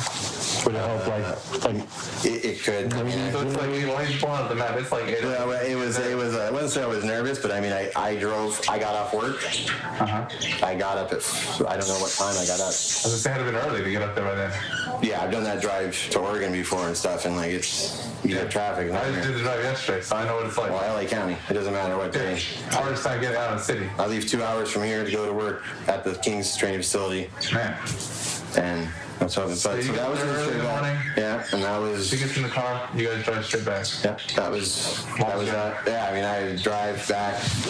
Come back to where? Here, my house was thrashed at that time. I mean, well, yeah, I didn't have a girlfriend even. It was just my cousin. I mean, we just were raised. I had buddies living here and there, not that time, but. So you and Robert just kind of partied and... Yeah, I mean, I moved down here, and it's just that's how you get going, you know. He's still partying. He's probably hungover right now. He's a. So this is a general area where she lives, back in here. So that to me looks like if I just turn maps on. I mean, I'm not saying you don't know. I just, it doesn't. You want like street view, or how would it help? No, that name's familiar. I think that's the road I was on. Union School Road? No, I mean, maybe that, I know I came, What's the other one? I didn't even know what freeway I was on at that point, because I did get lost going up there, and I drove like 2 hours, On accident? I think going towards Tahoe. I don't even know. Did you drive through a little city to get to that point, or did you get to like pull off on the highway and drive up a rural road? All the way up there, I drove straight on the freeway. I'm not sure what. All the way up, and then you get up I-5, and you're pretty close to where you picked it up. Yeah, that road sounds familiar, old something, but I don't know if that's the road I picked her up on. I know I had come off, there's a Motel 6, and I off the side of a freeway somewhere, like maybe it's more of a truck stop, Motel 6, and there's a gas station right there when I got off. And I know I went through just, at that point I was like, it was paved over there, but there were some just houses off the side, and it became pretty windy and open there, where there were houses, but yeah, oh yeah. Okay. Oh shit, the other bird, sorry guys. He's on the other side of the fence. The little guy got out? Yeah. He's not coming home? No, yeah, he's over maybe in their yard. I don't even know if he's still there. I'll look. Well, at least he came home. No, well, he's not over there. He's over there. But I'll look over. He won't go anywhere. He's scared. Okay. So, does she message you on the phone that you don't know anything about? Right? You just get a phone, you get a message. Well, no, I mean, we talked and stuff. I just go, okay, you know, and I mean, I knew, I was like, everything's legal when it comes to anything. I was just like, oh, and then I just told her, I said, whatever, you know, I mean, I'm doing you a favor. Do you know why she put her phone down like the way she did? I don't know how she put it down so much, but like I said, I came up on the road and she was coming down the road, so I don't know at which point any of that had happened. Okay, so you don't know about Yeah, I mean, I was there, and I mean, I stopped and I grabbed her, and not meaning I got out and yanked her car. She got in the I car. pulled up the seat and got in, you know. Okay. And then you guys immediately drove down. Straight down. I mean, a couple stops too. Did you Grab sit in coffee. the back the whole time? Yeah. What'd you guys She talk was laid about? down, just, you know, take a nap. Not much really. I mean, just see what's going on. I'm sure she was pretty nervous. Like I said, I guess it takes a lot to coordinate something like that, you know? It's a hard thing. I was just here. I mean, I was just like I'm just a friend, you know. That's what I do. I was just like, all right, I'll do this. I mean, like, I told her, I was like, I could get in trouble, you know, but whatever, you know. I knew her long enough, and based on what she was telling me, and I didn't go up there trying to find out. I just did my thing and put my head down and go, all right, let's see what's gonna happen. You know, I don't know. I thought there could have been a plan. She said she reported things and stuff wasn't getting taken care of up there. And not that I was going to take care of everything, you know what I mean? I know. Yeah, but you were there for in need. Yeah. You go up there, you guys arrange. She arranged, I just kind of agreed. Like, all Do you right. have any of those old messages? To be honest, I don't. Do you have the old phone? I do have my phone, but it is currently not working. Prior to you guys coming, I was getting ready to go to the store and get a phone, actually. I'll transfer everything over just because I have all my work in there, but it's just, it's not even charging. It's been off. What about like photos? No, we didn't take any photos. I mean, she was like, she stayed in here. She just stayed in the house. I went to work every day. I did my routine. I had hockey. I still had what I needed to do. Who else knew that she was here? That was it. Just you and her? Yeah. So no friends came up? No, I mean, I don't really have people here a lot anyway. I'm just never here. Typically, I usually work 11, 10 to 8, 9, and I play hockey, come home, like, get up, do the same thing. But yeah, I leave, and she was here. She cleaned the house a couple times, you know. She just did whatever she thought she needed to fill, whatever she was filling for herself, you know. She was in her own thing. What about the room? I stayed here. I had a different couch at the time. Believe it or not, Cody broke it. He jumped from about there to there, and it just snapped. Sure. Yeah. I'm sorry, I lost track. Cody broke the couch, and then... You were saying you were sleeping on the couch? Yeah. And then she slept in which room? She would sleep in that room or that room. I mean, I have 2 rooms, so they were both... My buddy was living there at the time. Is it okay if I go look in that room, the closet? I'm curious if it's the same as she described it. Oh, the closet? Yeah. Is that cool? Oh, yeah. She was probably I'll be quiet. Blame game with Democrats instead of calling for unity? Where were you 8 years ago? You okay? Plus, Atlanta Mayor Keisha Lance Bottoms is here to talk about her city becoming the latest epicenter of nationwide protests after the I'll put music or something on you later. race-sharp blood. Or on you on. Is it okay if I take a picture? Order on police is a step in the right direction. Here come hot topics. What if I just keep over and see if he's there? Joy Behar, Sonny Hostin, and Megan McCain. Now, let's get things started. Hey, well, hello, and welcome to the View. On the heels of you-know-who's ex-executive police order, sorry, y'all. On the heels of his police reform, Senator Tim Scott revealed the GOP bill on reform that they call the Justice Act, and why this is very personal for him. Take a look. You colored, and people like myself, I've told my story several times, stopped 7 times in 1 year. That is the middle line. I didn't see him there, so I gotta go to the other side. Go to their fence over there. Neighbors walk back there. Is it how Anything over here, James? Is it okay if I take a picture? Yeah. Yeah. don't care about weed? Why me? I thought there was going to be a lizard jump at me, and I swear to God, I was going to jump and scream It's like just a a girl. call. I got that from Mom. Answer. I'm from Shasta. There's more. The bulldogs up there. There's more weed up there than everywhere else. Somebody got in some trouble up there, but he's in it. He got buried, but he's alive. You got what? Got buried. Done with the skinheads. Yeah, he's not like buddy, but he's trying to do something with these kids. Selling their church or something. Beat him up and bury him for what he didn't make out. So during that 22 days, she has some significant injuries. Yeah. So there's a brand on her. Yeah. There's significant bruising. There's like, how did all that stuff come I mean, about? she did a lot of that while she was here. I mean, she just hit herself with something to create a bruise or something. And I helped her. I mean, I didn't punch her or anything. I didn't even put hands on her or anything. How'd you help her? She just was just like, bank a puck off my leg. So I shot a puck off her leg, lightly. To create a bruise. Yeah. I mean, What about the big one on her arm? that might have been her. I mean, there's not too many people that come up and hurt me. Right? I played hockey. When I fight, when that's like a thing, is no one's asking you, you're doing. But I'm not physical ever with women. I mean, it just I just did what she hurt herself for some stuff here. You know, I was gone all day, 8-10 hours, and then some stuff I helped her with, in a sense, I guess you could. So what did you help her But with? like, I mean, I gave her this. She wanted me to. She just give me the stick, you know. I'm like, all right, but I didn't do it hard. I mean, she's tiny. I could just Let's not be vague. cross check. I don't know what that means. Oh, that stick I had. Yeah. Like not had. Yeah. Like if you were sitting right here and I just took my stick on the back of your hip or over your kidney and rolled it down that hard, tomorrow you'll have a bruise there. And You know what I'm saying? If I went like that across your arm tomorrow, you'd have just a pressure line there. I mean, it wouldn't be broken. Well, it could, but it would hurt. Yeah, or a Charlie horse. I mean, like giving you that leg, just a larger span. What about the burns? That was us, you know. How did that happen? Where's the tool? Huh? Oh, that is just trash. It wasn't mine. It was just we bought it. It was like a... Where'd you buy it from? What do you call it? A wood bearing tool. Where'd you buy it from? Hobby Lobby or Hobby... There's 2 hobby shops down here. Here in Atlanta? No. Because there's the shop that...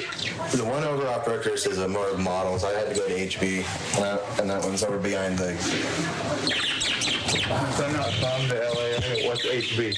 Oh, Huntington Beach, I'm sorry. Huntington Beach. Okay. You guys are so funny. So you got it from a hobby shop in Huntington Beach. There's another one up there. Yeah, I mean, they're probably like $20 or something. I mean, it was cheesy plastic thing with a little metal thing. So what did it... So, I mean, she was, like I said, I was... Explain to me what it was and how it was used and what happened. I don't remember what even was on her, because this was her stuff. None of this is my thought up thing. Like, okay, we should do that, because it's gonna look... I mean, I don't even know what it said, and I don't remember what it was. She wanted it. So how did it happen? She just asked me to do it, and it's like a... Well, I know what it... Explain how it... Okay, so explain the whole process. So she woke up one morning and said, let's go to Hobby Lobby. Well, no, she didn't leave. She didn't go anywhere with me. Okay. Because I'm like, you know, we knew the situation. I'm like... And she knew that. She's like, all right. She wanted to stay out. Whatever you do. I mean, we'll see how whatever plays out. You decide what you're doing. So I don't even know what her full plan was. As this was going on, but you guys are watching the news and it's blowing up, or do you? No, I didn't have TV. Like I didn't even actually. You had her phone. Phone, literally on the phone. Yeah, I mean, I have TV, but I didn't even have, at that time, the TV was sitting on the floor. I ain't even using it yet. It was sitting up, leaning over there. My other TV was up, and that's just DVDs. Did you guys talk about... What do you guys talk about? Okay, obviously... I mean, we talked, but we didn't... It's like, what am I going to ask you? Like, you're already in some weird situation here, like... And that's not what we said. I mean, I wasn't putting pressure on her, you know? Like, I don't know where her thought was with this, and so we didn't really talk, like, okay, what's the plan next, you know? Like, am I leaving you? You know, everything was there was spur of the moment, in some sense. Not all of it, but it was just... The idea is this now, and the idea is this now. Did you keep any of her clothes? No. Did you keep any insurance? Right, so if somebody asked you to do all this stuff, and now you see the news is blowing up, everything's going crazy, did you keep anything to say that this is my involvement, and is there anything? No, because I wouldn't say there was a lot of stuff, you know what I mean? Well, she tossed that stuff, you know, like, get rid of it, I'm like, all right. I mean, She's supposed to get rid of which stuff? Like the little... I was going to keep the little burner on, just because I was like, well, I'll work on wood or something. I mean, it's... Paid for it, right? To a little bit. She's like, and toss that. I mean, it wasn't a lot of... Oh, shit. I almost smashed him. Sorry, that scared me. Yeah. Yeah, I mean, it wasn't like we had a box of, okay, here's the kit we're going to do this with. It was just... She needed some sweats, buy some sweats. It wasn't like she wasn't like starving or anything. I mean, she just, whatever she was like, get this, you know, if I did. She would send out you and get stuff. But it was like cleaning stuff too. I went in the shop, we were like, can you get stuff to clean? I mean, it was just, and then as she got closer to whatever we were doing, whatever she was going to decide to have me do, then I would go like, yeah, I would. But it wasn't a lot of stuff. It wasn't like I was running around buying stuff all the time. It was just on random occasions with her. Okay. So I wasn't here very long, obviously. Right. So I've been just going off on tangents. And, I'm sorry. And it's my fault because I'm just trying to wrap my head around this because it's unique, to say the least. So she gets here. All you know of the Redding stuff is that she's in a bad spot with her husband. Yep. She's just coming to figure stuff out. And then at what point of her stay do things start, like where she started hurting herself and like doing... Well, that was kind of the thing. I don't know how long she was going to hold out for her, and if we talked about that, if that came up, it wasn't significant enough for me to remember a lot of. I mean, it was a lot to take on for me anyway, but I didn't know what the final plan was. Like, were we going to end up together? Was that her plan? I mean, there's a lot surrounding this situation. Like,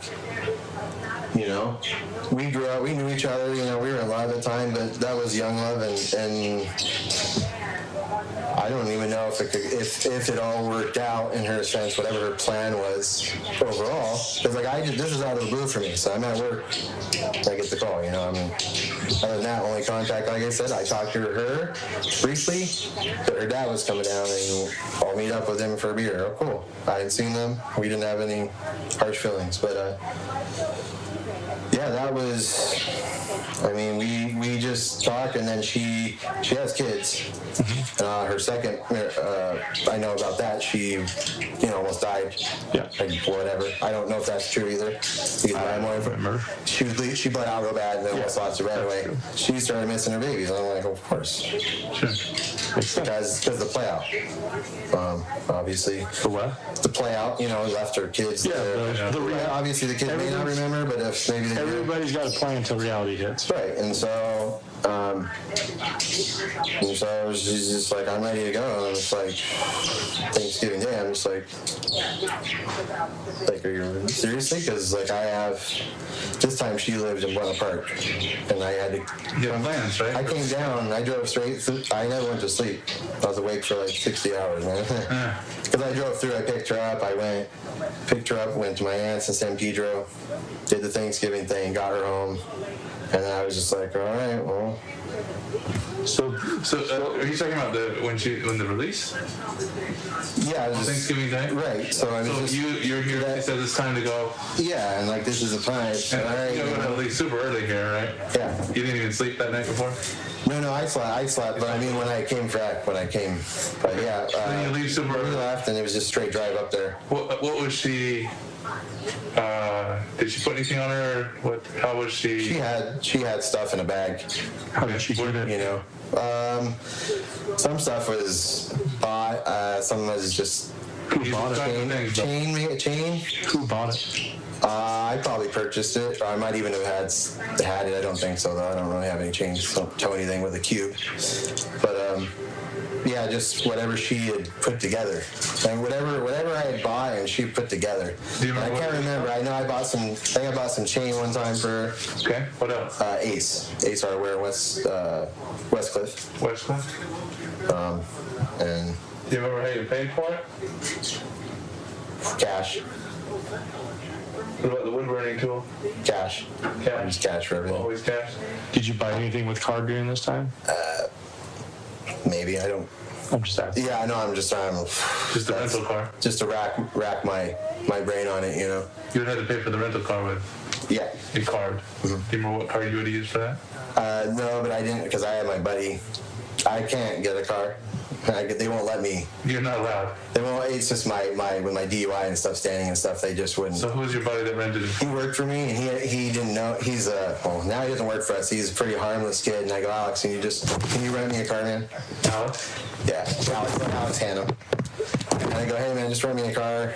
And he actually didn't ask any questions because he worked for me, and I was just like, hey man. Sure. And he's on credit. He could rent me a car. So, and he lives down in Santa Ana over here. So I was just like, hey, he met me up there, and I rented it. And then I just gave him cash. I'm like, thanks, because. And we're just gonna go check all these things. Yeah, that's fine. I mean, I'm just giving you. I don't, like I said, I don't know that one over there 100%, but it was a rental place. Same place. I think is where I both happened. Well, so you rented a car also for the release? Yeah. Or My car wasn't going to. Alex rented it. Yeah. And so that would explain why your car's sitting here, like I showed you on Yeah. the license plate. Yeah. Because you knew it was here because you guys used a rental. Right. And so That car would make it up there. both for the pickup and for the release rentals. On both trips, were you by yourself for both trips? Yeah. Okay. And Long trip, man. who told you to turn off your phone? Because your phone's off. I know your phone's off. Yeah, my phone's off, and my phone could have died somewhere on the trip. I mean, I probably turned it off, but I don't know if I turned it off in the morning. Because I had to have it on me. She was contacting me for it. Sure. Before. But but then at some point it went off. Yeah, I'm just I mean- curious if it went off on purpose, like to conceal. I can't you say yes seeing or no to something? that one. It's just memory-wise, I probably turn it off. I mean, guessing with going with the thing, I'm not saying yes or no, but most likely, I know why when I charged my phone, I needed the GPS. Yeah. Unless the rental car had it. No, neither the car's addict. I was trying to go. Back in the day, I it was spent common. $400 for one day for a car, down here in Orange County. Yeah. So that's the I relief. don't know why my phone. I'm trying to think how I would have got GPS because that car didn't have GPS.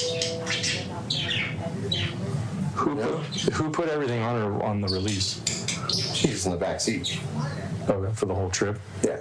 I mean, anything she was wearing I would have purchased, from Target. You mentioned sweats earlier. Anything else you think of clothing-wise?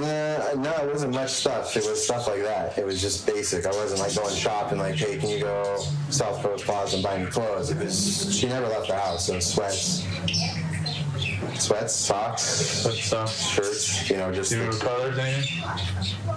blacks, grays, dark, basic, whatever they had. Where would you have bought it at? Target, TJ Maxx, Ross, and one of the stores over here, one of the discount stores. So the Target and TJ Maxx, everything's on Harvard mostly. I guess you could stay down that street. TJ Maxx is in Albertson's parking lot, Home Depot, and Target's further down off Baker. There's a Ross here, and the Ross, I kind of bounced around the stores, wherever I was at closest to, just between work, but just stuff, nothing major. So for the burning, that happened where in the house? In that room, we just plug it, because you have to plug it in. She's just sitting on the The floor. one where grandma's or the workout room? That one. The other room. Yeah, the one where grandma's at, right here. Okay. Yeah, so I'm not playing very good, right there. So the room where your grandma is where the burning happened. Yeah. Describe the tool. You just tap it, like that. Like, are there attachments to it? What? Yeah, usually you clip them in. It's actually the first time I've used it. Sucks back. So go ahead and describe it. It's a little handle thing. You plug it in, look like a electric toothbrush, and it has push the little things in there. How long would it? They pop in the rod. It probably heats up like And what were a you solder popping on there? Huh? What were you? So it looks kind of like a solder gun. And what are you putting on the edge? Little. It must be made of brass or something, so they don't burn. I'm not really sure. They just snap in. Metal. Yeah, I think they just snap in or screw in. And once it's already hot, how do you get the next letter on? Oh, you have to take it off with something. Because you said they're letterings, right? Yeah, you can't touch that thing. You gotta take it off with something. And so, You can take it out of your hand, it'll burn you, or cool down. what was burned onto her? That I don't know. I honestly can't remember. I know we put something on there and it had some meaning, she said, and I honestly don't remember what it was. If you don't remember the exact words, do you remember like the theme or maybe? No. Like I said, as much as I was in this, I was in it, but it wasn't. I didn't say we should put that on there. I actually don't remember what it is. She wanted it to be put on, Yeah. and she said it had some sort of meaning. It has some type of meaning of something, and I can't remember. If I knew what it was, I'd tell you. Because I can't remember what we put on. You know what I mean? I was like, I'm home from work, is where I did this. So when you say you did this, let's get into the specifics. Okay. So you put the letters on. They were all letters, right? Or did I put? I don't even know. I'm just saying. I know, but I'm No, I know. get fresh from you. So Yeah, that's all. Either way, All I know is that I just You put the object on, the request. and then where was she at? Where that chair is, there's a plug right behind that door right there. Okay. And at that time, the carpet was different. I pulled that carpet out when I moved her in because there's not even then. Just February, I pulled that carpet out. so that's a newer carpet. That wasn't the carpet that was there when she was here. No, that's the only thing that's changed in that room. What was the carpet then? It was dark brown like the other one. Okay, that same shag stuff. Because that was my room for a long time. It was just thrash. I've been here 10 years now. So So when I moved her in, I kind of cleaned up that cycle. how did she?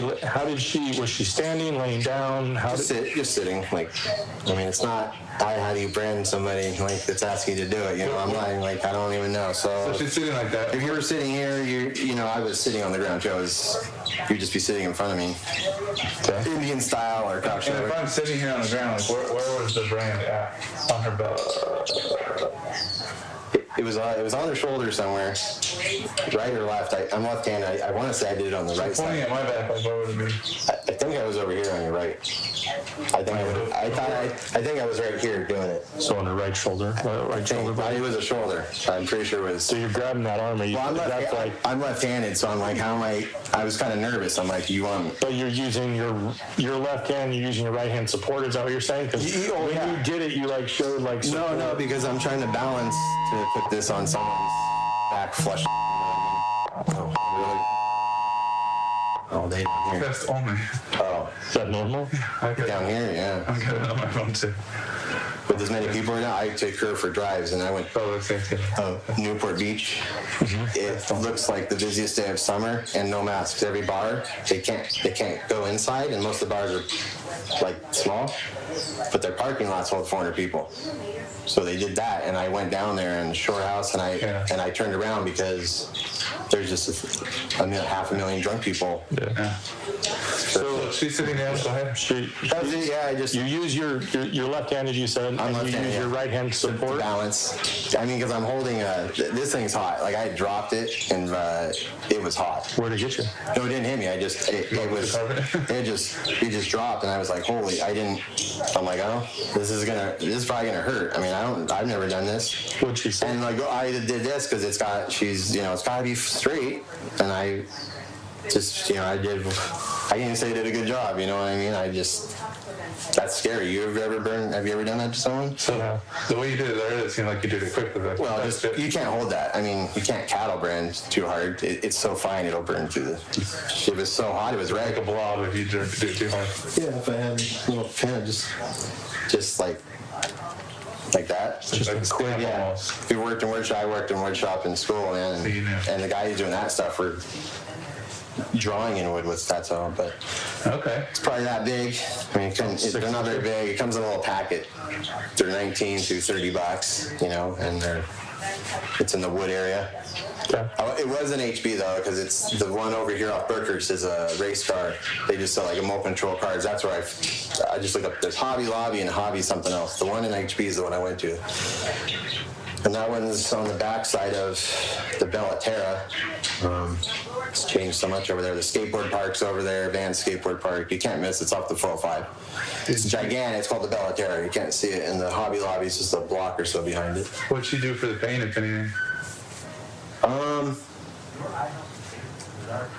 She never really complained about a lot of pain. I don't think I was purchasing. I don't have any drugs, like pills wise. I don't do that. My buddy, I got some CBD liquid for her to try because I don't have pills. I don't have narcos. It's not my deal. That's about it. I mean, I didn't buy any pills. Maybe aspirins or Advil or something, but no. Did you get like a burn cream or anything? Oh yeah, she had that stuff. I picked up some. She got some type of rash at one point on her arms or something. Do you know how that happened? She's allergic to something. Okay. So I got like some, not knowing what to go, I just went to the store and went to that area and they have like all the different creams for rashes, and I'm gonna just buy whatever these are, and she'll know. She gave me a list, and I just picked up whatever, and I grabbed extra ones. They were ointments. Okay. And that was to try to clear up a rash on her arm? Yeah, I don't know what she was allergic. She said she was having some she had been scrubbing the floor. She was trying to clean one of the stains out, but who knows what's in the floor? Oil. That's motor oil over there and stuff. I mean, it was thrash, but she ended up getting like a little bit of a hive. Okay. On on her arm, she could just see it, and so I got her some ointment. I mean, she was getting hives, but I don't know what she was getting it from. She maybe allergic to something in the house, chemical she used, sprayed. I'm not sure. What type of detergent do you use? Back then? Everything, whatever is cheap on the day. Armour, Tide, a lot of eco, HE friendly stuff, or whatever's cheap. What HE was that? HE, like for the washers that go cold, high efficiencies. Okay. Yeah. Which, by the way, are garbage. I've been through 2 sets, man. $3,000, and these things just fall apart all the time. So, for the injuries, she asked you to do some of the stuff. Yeah, mutual. I mean, it was me. It's just not my style. Were you guys sexually active during this time? not even. Did she take her shirt off for the brand? Huh? Did she take her shirt off for the brand? Pulled up like that? Like that? Yeah, I mean, that's it. I mean, I'd seen her, she wasn't walking around naked or anything, you know. I know she had breast implants and she was having problems with one. She fell down and she said she had to go get surgery to have it done again. While she was here, it fell down? No, she was having issues, she said before. Okay. I mean, again, just minimal conversation about, like, hey, your boobs. I haven't seen you for a long time, your boobs sagging. Like I said, I wouldn't say we were distant, we were kind of distant because I was playing it in my head, like, you know, like, okay, well, how's this going to go for me, you know, or how could it go? Yeah. And I had to accept it when I said, hey, you know, I mean, like, whatever happens, I'm not trying to get in trouble, but I've been in, I kind of know, I know the routes, my family's been, I've seen it all, I've dealt with the FDA before.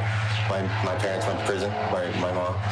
So I mean, I'm not too nervous. I've been dealing with police officers my whole life. Yeah, you've been pretty calm all morning.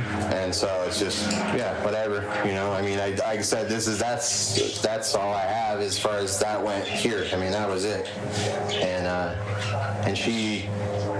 that's not what we didn't have to say, but she can't get pregnant again. And so we weren't even talking about that anyway. Was not a sexual thing, but that's something, you know, she's a pretty sick person from that. And so we were. But it's fair to say you were hoping maybe you could get together with her. No, I wasn't there yet. I mean, I was a little rattled. I was rattled because I have a lot pending besides this thing in my life. You know, that she's my number one person. My dad, my uncle, they're gone. I'm our only family member left. You're saying about your grandma Nora? Yeah, her and her daughter don't get along very well. Never have, and she stays distant. So I've been taking care of her for years since she's 82. Her daughter you're talking about? My aunt, yeah, which she's the aunt I go to Thanksgiving with. Yeah. In San Pedro. She's off San Pedro, First and Gaffney. Which one is that? Her aunt? Her only daughter. Which is who? My aunt, Lori. Lori Reyes. Okay. Yeah. I thought I gave Lori. her. No. I was to make sure. So Lori is not too close with her. Yeah, if I make the trip, more or less, you know, she'll go. She sees it when you take her. She's fine. She just whatever they dealt with, but I'm left, so that's all I got. I can't put it with the COVID-19, and I didn't want to put her in a home. And who are you still in contact with up in Big Bear, if anybody? My mom. Cody, we kind of falling out just because he had a falling out, you know, recently, the last few months before he moved. Mostly his kid thing, but my mom's up there, and Cody and Nick was my other grandma passed away a couple years ago, so that. But Sherri was only here. She never was up in Big Bear? And nobody ever came here. No. What about? I don't have people here when I'm here. If that makes You also said at one point that she had a phone that she was looking up stuff. Do you know what that is, or? It was. She had a phone. Okay. What she had with her was what she had with her. Okay, but she brought a phone with her. It came down here. Yeah, I think it was a prepaid one, I'm not really sure what phone she had. I know she left a phone. Yeah, she left somewhere. a phone, and she brought a phone with her. But that's. Can you describe the phone, like a color or Black Samsung or iPhone or Smartphone or not smart? Probably, yeah. I mean, she was looking at some. Hey, what's up, Lee? Did you find a bird? Well, he flew over the fence. He's probably still sitting back there. Oh. But grandma good? You going for a walk? Yeah. Are the boys coming back later? No, I think my dad's gonna keep them until I meet him back. All right. Okay, cool. Bummer. So I get to the store, I have one of his boys watching my grandma for me. So who's she? That's my cousin's wife. Robert's spouse? Spouse, yeah. Okay. That's stick. So, okay, she had a phone with her here that entire time. Do you know what happened to the phone? I thought she took it with her. I think she tossed it. I think we tossed everything. I mean, anything she had. Like when we went, I went to work and I came back. What was happening here when I wasn't here was whatever she was doing. But I know she threw away everything. We threw away anything she felt she bagged up, tossed, went to the trash can. Okay. You know, that doesn't help anything. But it wasn't very much stuff. I mean, a pillowcase of whatever random stuff that I had Just everything else I purchased would have just been food and household stuff. Well, it would have been in that dumpster there. Okay, so just dumpster and... Here, yeah, they come every week. There's 50 dumpsters here every day, so that's... Like I said, I wasn't doing the cleanup. I was just... my part in it was I'm the transporter, you know? And I was just doing her a favor, but... Did you follow the case after everything? I mean, I looked it up. Yeah, I was curious, you know, because maybe her mental state isn't even great. You know, we hadn't talked in a long time, and I don't know. I didn't know what her situation was. All I know is that's what we planned. She had some issues. She wanted to come down, get away. How long was this planning process? Not very long. A couple months, maybe. I mean, I work, so I'm just like, I was just like, how am I going to do that? I have work, you know, and I know that drive. I mean, I just know that's not, it sucks to do a round trip. Yeah. There's nothing out there. And coming back, you know, you fall asleep, going up, you fall asleep, just on nitro pills, just trying to stay awake. 3.5 hours in downtown LA, coming back to get her, and I was struggling to stay awake, you know, a lot of the time. But, and that's it. I mean, that's just where I know it seems so bland because we just were here. We talked, hung out, you know, we ate food, but we didn't go anywhere. She read a lot of music. She had a lot of private time, just wanted to be in the room with the door shut, which is fine because I wasn't here a lot of the time. Anything else? What about the window? Anything to deal with the window? Did she do anything with the window? The window? Yeah. This window here in the room. I'm sorry. I was like, anyway, there was just boards over it, so she couldn't see. There was no light coming in. She wanted to be dark. Who put the boards up? I did. I just screwed them in there for her. Where'd you get the wood from? I'd actually had it. It's from Home Depot, but I had it because I built a workbench, and it was just plywood. It was just 3 sheets of particle board, or pressed board. Okay. So it's particle board. No, I saw the holes in it. Yeah, that's what I'm asking because I saw that. And I had it up. I had already had it up for a while, and took it down those boards because I had growing some weed. No, my landlord knows. He just goes no mold. But I had that in there, and I had it open range, so I couldn't have any light. So I actually had those up before that, and then they were in my garage, and those holes. So it was an old grow room. So you put it back. Yeah. So like that carpet was all. I grew it in there, and I flooded the whole room. That's when my landlord, and then I pulled all the carpet out. And I left it wood, but I had that because I didn't have lights exposed. You'll see there's holes in the ceiling. I had lights exposed there, and then I put them on, and I was like, why just put those up? I mean, I'm not blacking everything out. I mean, this is... So when Sherri was in there, she said she wanted it dark? Yeah. And there was no carpet at all? Because you told No. There was carpet when she was there. Prior to my grandma moving in, that was just wood in there because I had a grow room in there. She's moving around.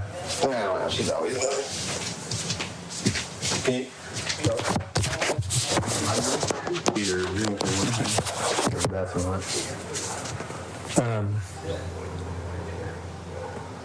So with all the stuff you looked up out there, obviously all the stress, like what were you thinking? Like what was your... Well, I have common sense, you know, I mean, what's going to happen is going to happen. And, so I'm not running from anything. You know, I just went about. You didn't show up either. You didn't come running either. So there's Well, you know, I was like, oh, this is gonna. I mean, I figured like, hey, I could probably get in trouble, or maybe not, because it comes down to it. I was doing an old friend a favor, and I know it was not. I can't put it in that effect because it was so severe and it went long. But I just look at it and I go, well, shit. I mean. No, but now we're looking at it and trying to figure out, okay, well, how can we prove? How can we prove that this was all consensual? Anything, you know, that you can show us that... Yeah, I have the jersey she sent me. Yeah, but that's like anything else, like notes. No, I mean, letters, pictures and stuff. I have it from way back. Did she call you afterwards or text you afterwards? No, I haven't talked to her since then. And you didn't keep any insurance to prove that, right? But I mean by insurance is, I'm doing all this stuff for you. If you go release her and she says that I kidnapped you and X, Y, and Z, That's my quarter. You know, that's just the risk you were willing to take? Yeah, I mean, just the law is the law, you know, and however, I've seen it go good and bad in both ways, you know what I mean? So it's just, I just said, well, whatever is going to happen is going to happen. I said, I knew it was kind of, when she talked about it, right away, I wasn't like, all right, let's do it. I'm just like, I need to rack my brain for a minute. It's more than a favor. You know, it's a big favor, right? Time, money. I mean, I spent a lot of money not doing that, but just like it was a lot to do all that in such a short period of time. How much do you think it cost you? Like when you started? I mean, renting the cars, gas. So 2 rental cars. Yeah. What else are we talking? 2 rental cars. We talked about the wood tooling kit. Just some stuff. I would say whatever the cars were probably 3 something, 4 something. I don't somewhere in that range, which is why they wouldn't approve me for it. But yeah, just accessory. Anything else was just like our food and this stuff I had for the house. But say $1,000 because of the cars. I mean. So one thing we can help start proving is the buddy who rented the car. Do you have his phone number? Yeah, I have Alex's number. Can we get his phone number so we can go start confirming? I don't. My phone is not even. It's just not even working. I can try to charge it at her house. It'd take probably 20 minutes. She has a fast charger. My phone it's just broken. It's so old. It hasn't been working since last week. It just went dead. But I'll grab it. No, it's here. Yeah, it's just I dropped it. It's all shattered. But I can go try to charge it. But I have Alex's number. I mean, I can text it to you and as soon as it's charged if you're running. But I mean, yeah, Alex. Work, but he'll respond. Or he might not respond until later because he works for a tech company. We'll get with him though. Yeah, because we'll check with that, and that should be able to show. And I mean, I can call him and they're like, hey, it's okay to tell these guys about your car because he's this guy. You're gonna see him and you're gonna go, oh shit, he's a big, heavy, curly guy, but he's really goofy. He's but. And then after I know that sounds weird to tell him, but he rented it for me, and I said he didn't ask any questions, so I didn't tell him why I was renting. I said my car's out of commission, whatever, and that's why he rented it for me. But he's not into that stuff, and I was nervous too. I'm like, this kid's doing this, but he's not really doing anything wrong. He's just renting me a car. But you're saying absolutely. It was just you and her in the car. There were no females involved. No anything else she might have said about with the sketches. You've seen the sketches probably. Yeah. No. All that. I don't know any Mexican girls. I mean, there's no way, man. I seen all that, and I wouldn't say I'm laughing. I'm just like, I'm kind of watching it a lot. I mean, it's not on the news, and it was every day, but it was out there, and it was pretty marketed. And I just was like, well, whatever happens, I'm not gonna make any calls because it's like I'm turning myself in for nothing, but not nothing.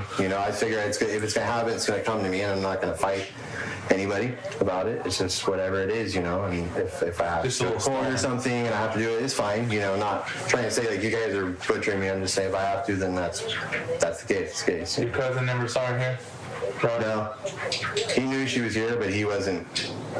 He knew because I was like, he knew, but he tried to come in one night when he buzzed come through the back door. He's all drunk. I was like, and he understood. So, how did he know she was here? I told him. He's close to me. I mean, I told him. I guess I brother, right? Is that what? No, he's my cousin, but we're like brothers. This guy? Yeah. And you said he's off to work today? Nah, I just asked her. The boy was saying he's coming back, but I'm not. Well, she'll be back walking a little bit. He could be on his way home now. So what we need to do now, in a few hours, like we talked about, is trying to prove what you're saying. Yeah. So anybody that we can call, if you have numbers written down anywhere, or if she comes back, to have him come, so we can all talk together to figure everything we want to do. We're here right now, of course, and we want to do as much as we can now. Thanks for calling me. No one's kidding. To try to figure this stuff out. Yeah. So if you want to go hook up to a charger, we still have some. Mine. She got a fast charger. It's take about 20 minutes maybe. Okay. So 15 minutes just to get up to a few percent so I can.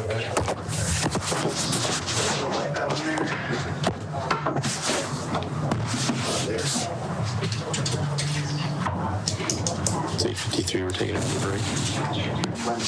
Correction on the time. It's 10:42 at this point. It's 10:43.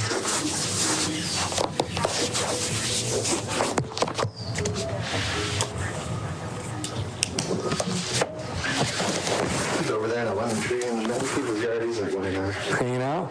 He won't leave until I come get him. He's freaked out. I know, he's sitting there. I'm not climbing up that tree. Oh, yeah? Yeah. Really? How? Okay. No, that's all right. Birds sound like a lot of fun. I have a puppy that's eating all my stuff at home. Yeah, I like to get a big one, but they're gnarly. Those macaws and stuff, they bite your finger off. Oh, yeah.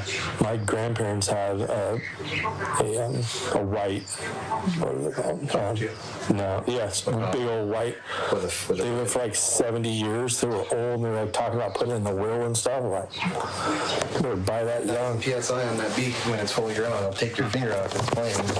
That's why I have it. It's a big one. It'll nip her. These ones bite once in a while and they draw blood.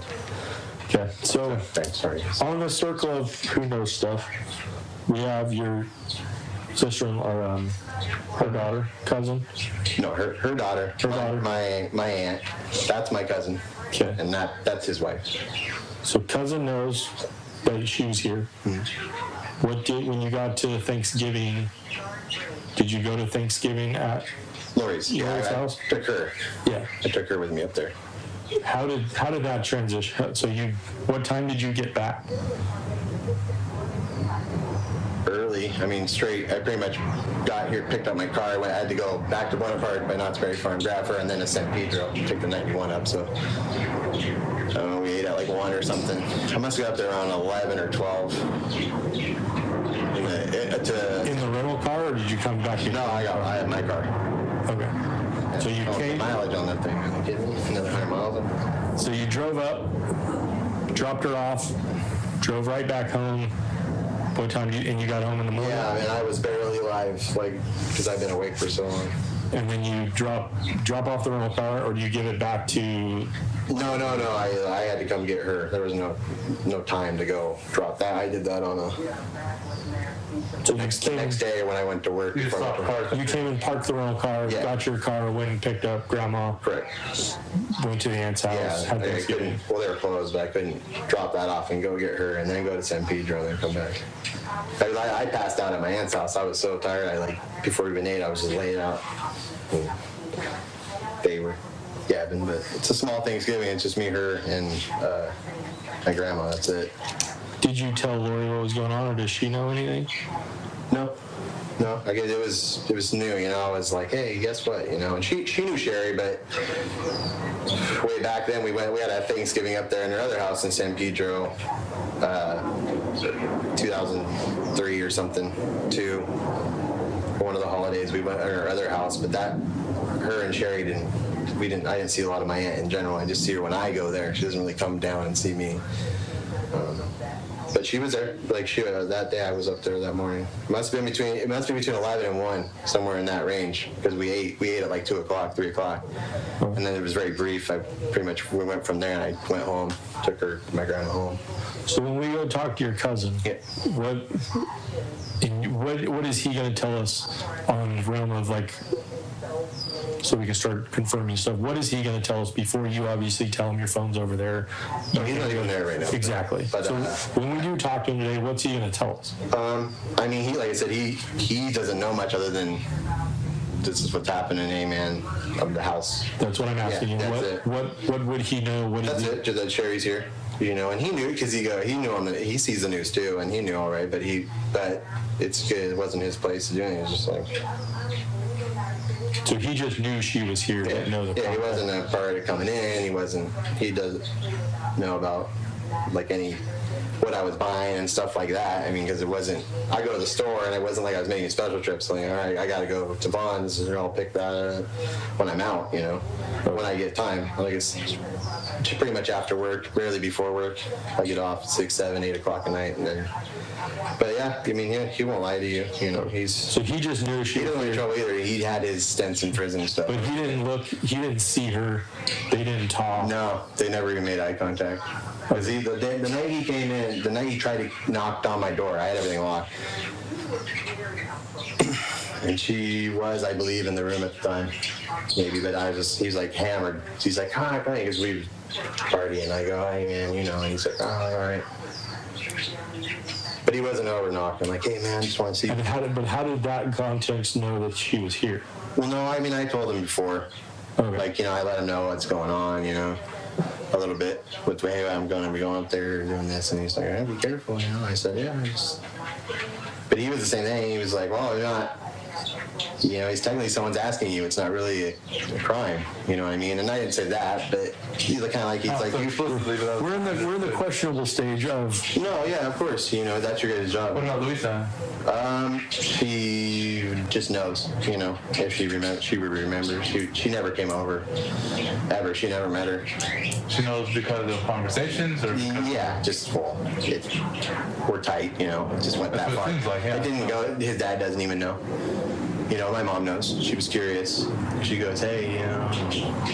I at first didn't talk to her much about it, you know, but it's my mom, you know, and just go, hey. I mean, that's the only thing I have is that she knows they call me when it happened on the news, because I hadn't even seen the news. So I was like, I assume, you know, until she... So what did you tell your mom?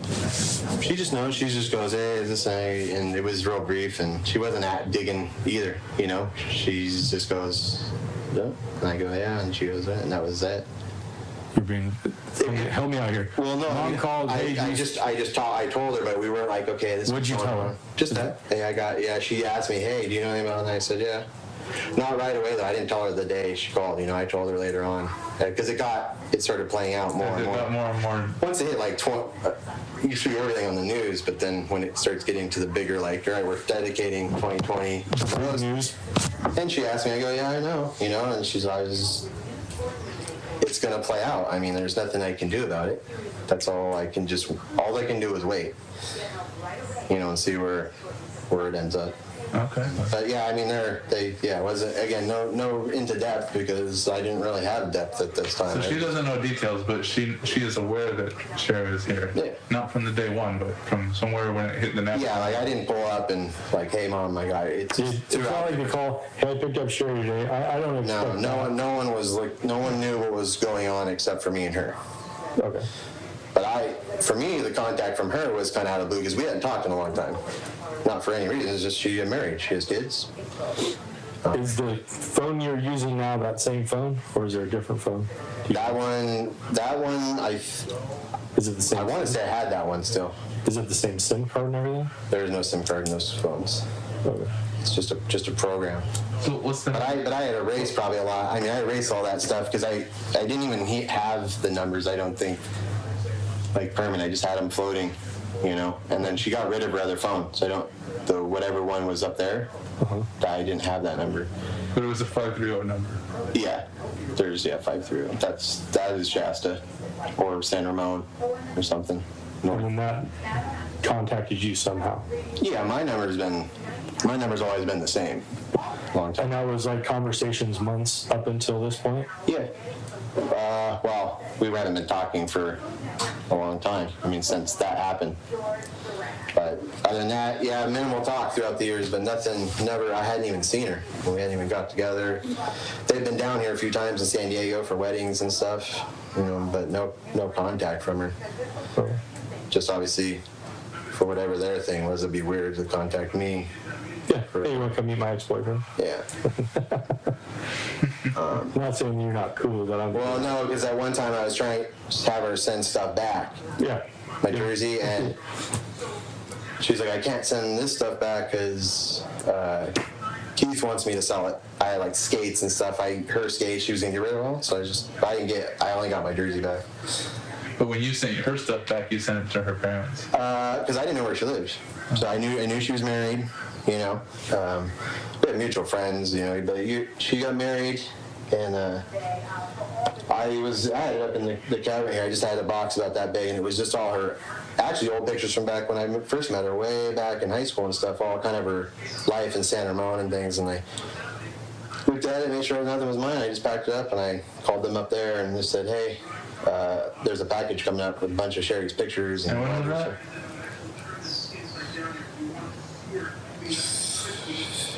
15 or 16. It was before this happened. It wasn't after it happened. Okay. And before or after the hockey game? No. The shipping the package? Yeah. I want to say it's probably a bit before that. Okay.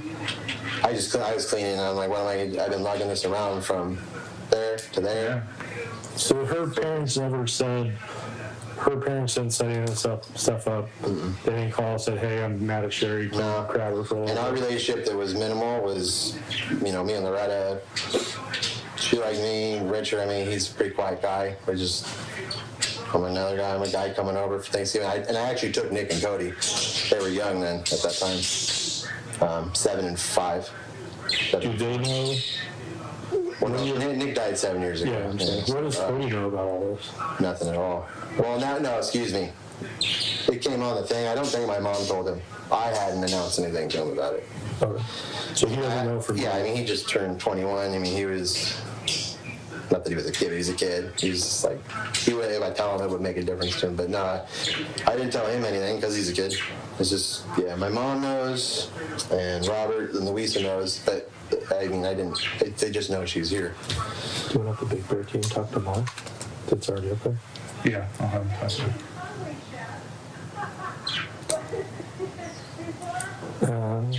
All right.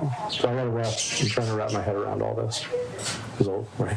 No, yeah, so a gun show. I'm just saying, just so I have it correct in my head from what we've talked about. You guys lost contact, normal breakup contact. Yeah. Then you guys get into a, like, hey, my stuff, your stuff type conversations for a little while, which is normal stuff. About 14, 15, 16, somewhere in there, you find the box of her stuff, you mail it back, Sherri reaches out to you to...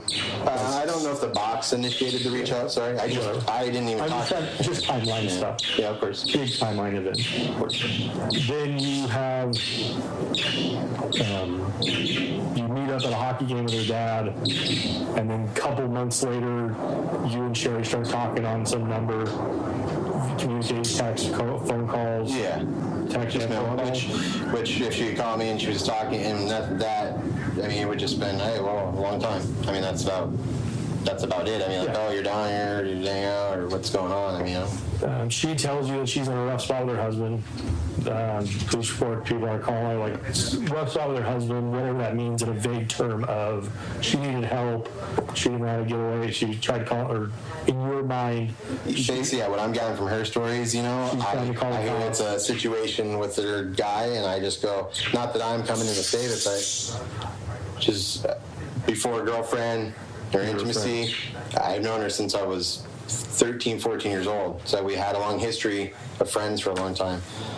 She dated my friend forever, and so I just knew her, but yeah. Okay. So that's...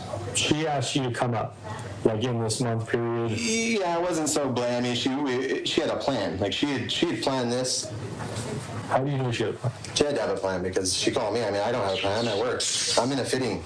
I'm sitting in front of kids' fittings, figure skate. I got a call at work. And not say I just deny her. I mean, I would talk to her, and I go, and I listen to her thing, and I go, all right, and I'm not innocent in the sense like, this is all 100% gonna be your thing. But I go, all right, well, and then it just, we talked and gathered, and she goes, all right, this is the plan. I go, all right, and that's just, I just get my end. You're skipping over to sorry. You go like good detail, and you blur it out. Oh, I'm sorry. So what do you mean by that? Well, we talked, and she was like, she kind of laid out the situation, and then she was just telling me what was going on, but we didn't talk a lot because I was at work, so she wasn't getting into a lot of detail. And I don't even know all the detail 100%. Like I said, But even here, we never got into, like, I wasn't picking at her marriage stuff. Like, I'm not really in a position to even be with someone all 100%, you know, like that anyway. But yeah, it was just that, and, you know, she was gonna try to send some stuff down, some money or something for her to have when she was here. And Sherri, she'd been saving some of her cash. I mean, she worked, I think. Yeah. She had a job, AT&T, I know, back, and then that's where she worked when she left here. I mean, that's when she taught me, and back then she was like, I'm in Eureka working for AT&T. I'm a sales rep, and that was way back then. That's it. I mean, there was just the plan of what was going to go on. I'm like, well, you're going to have to tell me where. I mean, you're telling me to go. You want to go to Reading, and that I go. Plan is come and get me. Yeah, right. Is that like, right? I'm gonna. You're right. I'll need address. I mean, I gotta say I don't. I gotta figure out how I'm gonna come do that. That's an entire 2 days, and money and in my head, am I doing this? Am I getting in trouble? Is this going to be what's this going to be for me? And I made my call and went and did it. You know. Okay. So then you had your buddy rent a car. Why'd you rent an SUV, not just a car? The first one was a car. The one. What do you mean first? It was I didn't keep the same rental car. I rented. He rented it for me, and on the way up, what rental car was it? What kind of car was it? It was like a Challenger. And that was a light Challenger. It was black or gray, dark blue maybe even. No, it wasn't blue. It was dark gray or black. Dark, like Dodge Challenger. Yeah, silver gray. I seen it. I go, Alex, why did you rent that thing? Because it's just gas mileage. I'm like, I rent a sports car, dude. I didn't tell him, but I'm like, oh man, I'm gonna have to drive this. So it's like those little square, weird looking. No, like a big muscle car. Yeah, Charger or Challenger. That's the Dodge. Sorry, that's the two-door. The two-door coupe thing. I was thinking, and I go, oh my! I already didn't say anything, but I go, shit, this is not gonna be. If you want to race, it's good, but if you want gas mileage, it's not. Gas mileage and comfort. I'm like, I'm gonna be crammed in this little thing, and yeah, gas was not to my advantage. So that's the first one. Yeah, and then the SUV was on the way up.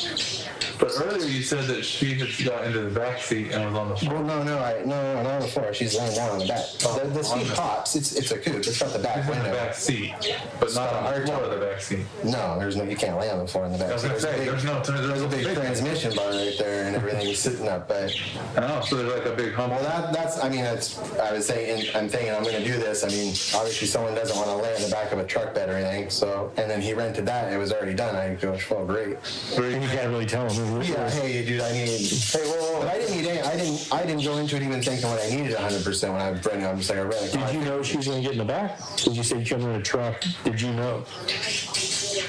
She got up and just popped the seat. I mean, well, I know, but you said this was all planned out. You also said you didn't want a truck because nobody wants to lay down on the truck bed. I wanted a utility. Was what I just didn't expect. So when you know you were going to pick her up, why did you need a utility? Why did you need? That's why. So the. Well, I didn't even specify. So I didn't say I needed it. I just I assumed you wouldn't buy a sports car for me to rent. Was the plan for her to get in the back seat immediately? No, it was kind of. I pulled up and I didn't know. I mean, I got some stuff here, and I went to Trader Joe's or I ate breakfast. Yeah, some place up there. Starbucks. I was at a Starbucks on the top of a little, like off the freeway, a little waiting spot. Because I didn't know where I was at, so I just drove around. I got food.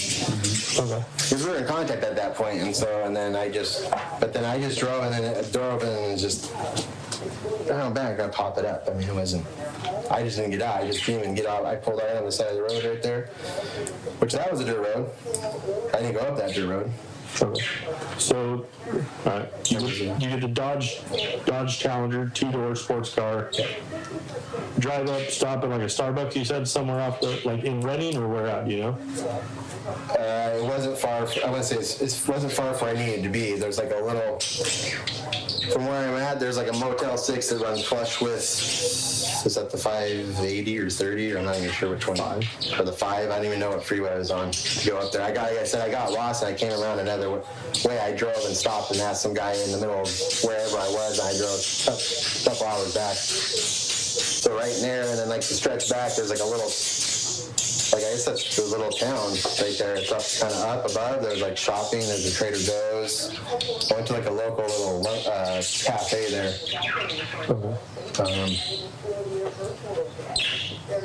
Like so none of that was on my where I was at. I just was like, I'm gonna go eat something. I'm driving around. I was waiting. Sure. Was waiting for her to tell me when I needed to go from where I was at. Okay. Yeah, I wasn't just sitting on the road. And so I drove. There's a Starbucks, and I feel like it kind of sits up. Is there a water slide place there? I could see. I'm not even sure, man. I mean, I know I was at a Starbucks. There might have been a water slide somewhere. I was sitting here, and there's like a little. It's like all our shopping's flat, so it just seemed like there was like levels to where I was at. On the Starbucks, and I think there was either a store or a Lowe's or Home Depot right here. And the cafe I went to is like a local cafe. It's not a chain. It's some little hometown wagon place. It's pretty old looking. It's right on the corner of the little shopping area I was in.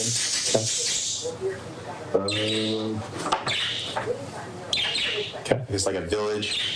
Because again, when I went up there in the years past, I don't really know the area that well. That was a GPS thing.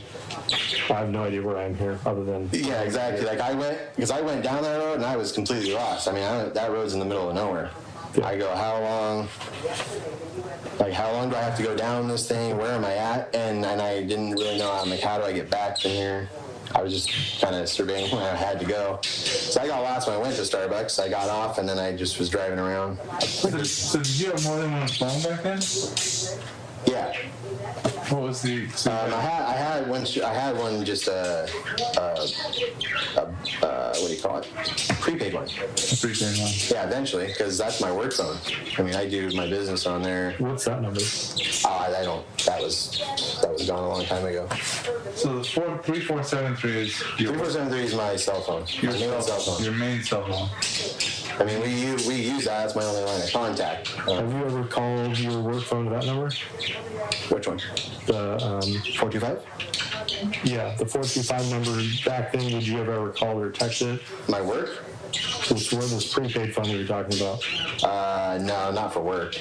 I just mean in general. Oh, yeah. I have two phones, and every once in a while. Yeah, with her. I mean, yeah, with her, I would have texted. I'm just trying to be able to identify your phone number. That's what I mean. And those phones I purchased at the AT&T off 17th and Tustin or Santa Ana. It's at the end of before you get 17. But I just paid cash for that. But you don't know the number. And that was the phone you were using. Yeah, I mean, I had that thing for 20 days. 23 days, whatever. So the whole point of that phone was for this. Right, and she's like, I need to have that. So then what area code would that have been? Here's either it would have been 949 or 714. I can't remember what they gave us at the time. That's typically what our area is here. HB. And that would have been the prepaid number you used. Part of the plan again was for you to get a throw phone. And well, she wanted a throw phone. So that's how she got the. So did you get that phones? Yeah. So when you drove up there, you gave her the throw phone. She had a throw phone. She already had one. Yeah, she worked. She had already had one from her job. A throw phone? Like AT&T or something. She had a prepaid. Yeah. AT&T phone. So then she's like, get a prepaid one. I'm like, all right. I mean, I knew what was going on. I mean, I understand what she's doing. But I just go, all right. I mean, I wasn't nervous. I got to go get a phone. So she told you to go get a prepaid phone. Yeah. I was just going by how she was planning. Before you even left here. Yeah, I didn't plan any of this stuff out. So I just go, all right. I mean, I'm not even thinking. I'm just like, so when I'm looking at if I look for your records at 3473, I'm not going to see that communication with her. On the day of. Of the day of the pickup? Yeah. Yeah, you probably see that. She messaged me, and I can't remember. So text only, but not calls. Yeah, typically just text. It's all right. I mean, so we're not getting confused. Yeah. Right now, we're trying to figure out the phones that she was calling you for the pickup. Is it a prepaid phone number you had and your phone? Yeah, I think she. I can't remember. I can't remember what phone she was using on her end. I'm worried about you on your My end. phone, I had a prepaid phone. And okay. When you went up there, that was the plan. You got a prepaid phone. Correct. You turned this one off. Well, it wasn't off. I probably just. I mean, I turned it off or it went dead because records say it goes off or whatever. Yeah, because I use GPS up there. I had to. But you weren't using that phone for GPS. You would have been using the prepaid. I don't think so. Earlier you just said you couldn't remember what. Well, no, but I mean, I'm trying to remember a call from years ago, a text message. Right. No, it's been a long time. I do 10,000 texts a week. But some things are done on purpose, and some things are done like. No, I know, but I mean, I don't know. I can't remember what phone. I don't remember buying a smartphone for that, so it was probably that phone. Because the pay phone, I wasn't going to pay a couple $100 for a smartphone. I can't remember. I mean, I'll look. I mean, I'm not trying to hide anything, but I don't remember. How can you look? Huh? Oh, my phone's charging. I mean, I can't remember. I pretty much put it behind me in the sense that I'm just waiting for someone to knock on my door. Gotcha. You know what I mean? And her prepaid number wasn't in your contacts, but do you have her other number in your contacts? I probably still have it in there. Okay. I'll look. I don't know if her number's changed. Because if you do like show us your contacts just to show us what it looks like, sometimes the phones are smarter than we are. They can. Oh yeah, no, hey, you're last in contact with this person on whatever day. Yeah, I mean, because when we were talking in LA at that time, right at the beginning, it was on my phone. The 425 number? Yeah, all that. I didn't. I mean, her call to me was this plan to me. Okay. In some sense, very minimal though. I mean, we just kind of went, whatever. On your Verizon plan, were you paying for other lines too? Yeah, I had that time I had my mom's, her cell phone, but she loses them every week. Not really a cell phone for her. I paid for it. She had a house phone, and my mom's, and my brother Nick's. So she had a house phone and a cell phone? Well, like I said, the cell phone, a couple times she lost them, and she doesn't know how to use them. And you were paying for Nick's and then your Nick's, and then I had my mom's, and then I had a laptop on there for my little brother, and then as exchanged, I got my mom's, Cody's phone was from Nick's number, I believe. I swapped them all around as Nick passed, and I got rid of her cell phone. I was just paying. So after Nick passed, he was using the 9439, right? I'm not sure. The 909-730-9439. Probably. Well, either way, after I might have his number on my phone too. I don't know. After he passed, who started using his phone? Cody. I think Cody got it. Or maybe. I know I kept his account. I feel like I moved it on to somebody. I'm not even sure the numbers. I mean, you just text the people's name in your phone. I'd have to look up. I mean, I guess I could go to Verizon and have them pull up. I don't remember what phones were under which accounts at the time. Well, they're all under my name, those phones, but that was all my family. My bills were like $400 a month on this stupid thing. Yeah, we just want to be able to look at some of those records and see what number she called you from, right? Because then we can follow up with that number. Yeah. But never on, I mean, again, no contact to Cody. And then my mom never really, my mom was in jail a lot throughout those years that we were together, in and out of prison and things and nonsense. Would you be okay like signing a consent to search form for us to maybe take some better photographs of the bedroom here and the living room? And yeah, right now, yeah. I mean, I thought you guys were already doing it, so I mean, I don't even know. Yeah, I already took some when I asked you if I could. Yeah. But I'm just saying, like, okay. turn on the lights, a little bit more and get closer. And yeah, that's fine. That's cool. You're fine. We've been talking for quite a while. I can move her. What would you feel like? Would you be willing to take a polygraph test? Huh? A polygraph test? A polygraph test? How would you feel about taking one of those? Yeah, Would you good? I mean, I can't do it. No. I'm just saying in general, would you be willing to do that? Yeah. Okay. That's fine. I mean, for me to say no, and then, because I'm telling you, it's And here's maybe a bigger ask. What do you think Sherri would do if you texted her and said, hey, the FBI said they want to talk to me, what should I tell them? I don't know. How do you think she would respond? don't know. I mean, I haven't talked to her since that point. I would say she would. I mean, I don't know her number. I have the number. If it is hers, she probably would not respond. Maybe she'll respond. I don't know. I don't know if she knows my number by heart. I don't know that. Well, you could give her a number. Hey, you can call me this number. I'm sorry? And you could say, hey, you can call me this number. Oh. And then... Yeah, I mean... Do you think she would call? I don't know. Would you be able to do that? I could do it. I mean, whatever, I don't know. I'll text her if I have her number, if you have her number. If I don't have it, I should have it. I mean, I don't remember racing. I know I got rid of the other one. But that was just a... I think she would have used it.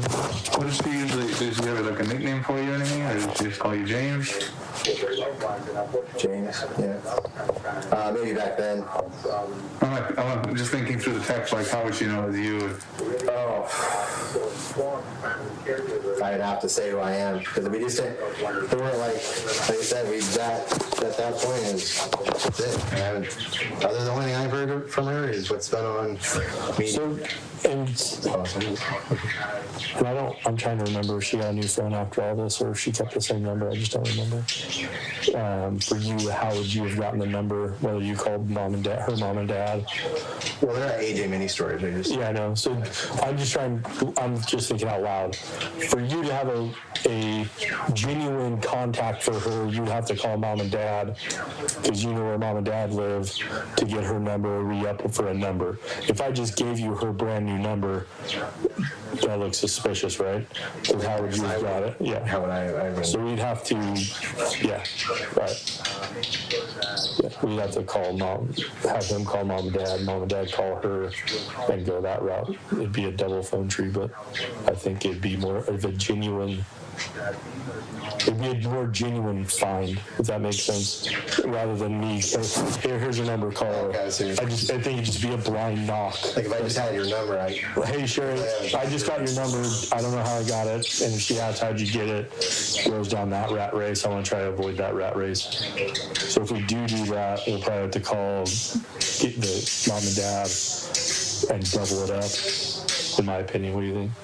Yeah, because Richard, me and Richard talked the game night, like getting the phone, but I didn't save his number, and we don't. Yeah, but you don't say anyone. We can out. You wouldn't be believable. Hey, Richard, I found your number. I wanted to. Well, but me and him didn't have a relationship like that. The few times we were together. You know, he's always worked at the storage unit. That's where they were. Yeah. So you know storage unit, and he would. Well, I call and go, hey, I'm sending a box that. Hey, I make sure they're still working there. And, they are. That's not the problem. I know that part. So yeah, I just sent that up, and they're just like, oh, thank you, and. So what it would be is you'd call the A1 mini storage like, hey, it's me, it's James. I don't have Sherri's number. I really need to get a hold of her. Something's going on. Do you have her number, or can you ever call me? And they'll answer yes or no. They'll say, I don't have her number because they're estranged, or they'll say, I'll get her in touch. And then we can just wait for that. Yeah, I mean, I just Google that to find it. Yeah, exactly. That's kind of in the vicinity where that, like I think that's where that village is over in that area. It seems to be like the little town right there. It is. And I was up above on this little incline, and pretty nice view, really nice over there. I know what you're talking about. What is that, Reading? Yeah, it's North Reading. Okay, so let's go back to the. You get prepaid, she gets prepaid. You don't really know how communications come about for you to go down Old Oregon Trail and for you to pick her up. You get there, you open the door, she gets in, you don't know anything about her personal cell phone. You don't know, you didn't, what you told us. I'm just going based on what. I mean, I know, I've seen it on the news, obviously. I know it, but I didn't. At the time, you didn't know what happened to it. Yeah, when I pulled up doing that, I'm already going. Because believe it or not, as I'm coming down the road, there were some junkies over here, crackheads probably. They're arresting people over here, about way up by the street. And I was already just like, oh man, I'm sweating. Like I don't have a lot to sweat about because I'm doing this based on someone saying me, and then obviously it's going to be what it is. But it's still sketchy. But yeah, of course. I was just stressing out when I went down there. I was like, all right, here we go. I wasn't out of sorts flying. That car was fast. I mean, I had a few hundred horsepower. It was a terrible drive. But yeah, that's. She gets in the back seat, immediately gets in the back seat, lays down. Just straight shot. She was jogging. She was all Do you remember what sweaty. she was wearing? Athletic clothes, tights, some type of.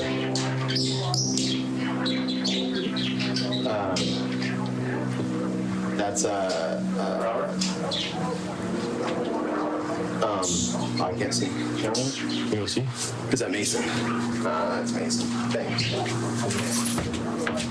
Do you want to call her in here real quick and just talk to her real fast? Yeah. Is that Mason? You can send me a call. Probably won't get her watch. We'll have to have somebody watch her. We'll call her again. Should I ask them to watch her? What? Oh, you mean while they come in? That's why we go a couple hours for a photograph. Hello, how are you? I'm fine. Sorry? You mind if I use the website? I'm fine. I don't know if you're totally scared or whatever. What? Totally scared. Oh, okay. Is Peter with you, Jack? Oh, okay, hi. So we're here during the Sherri Papini stuff. A couple of years ago, she was abducted, or it was reported that she was abducted from Reading. Oh, I heard it on the news. Okay. Yes. And we're talking to James because we're talking to James. Yeah. He said that you might have known something about him and her at that point. You mean like, Sorry, John, is it okay if I get the bird? Yeah. you mean like when they dated? Like a long, long time ago? No, like During the abduction time. did he tell you that she was here during the abduction time? Kind of, but we kind of kept it, we just didn't talk about it really. So it was more like, you know, Yeah. What did you know? something about like a bad relationship with her husband and just like that she, you know, was trying to get away or something. And so I told him, I said, okay, well, whatever you guys are in, it's probably best for me not to know anything about it. So I just told him that I'd rather not know anything about it. But I do know he had an ex by the name, and I remember seeing it on the TV.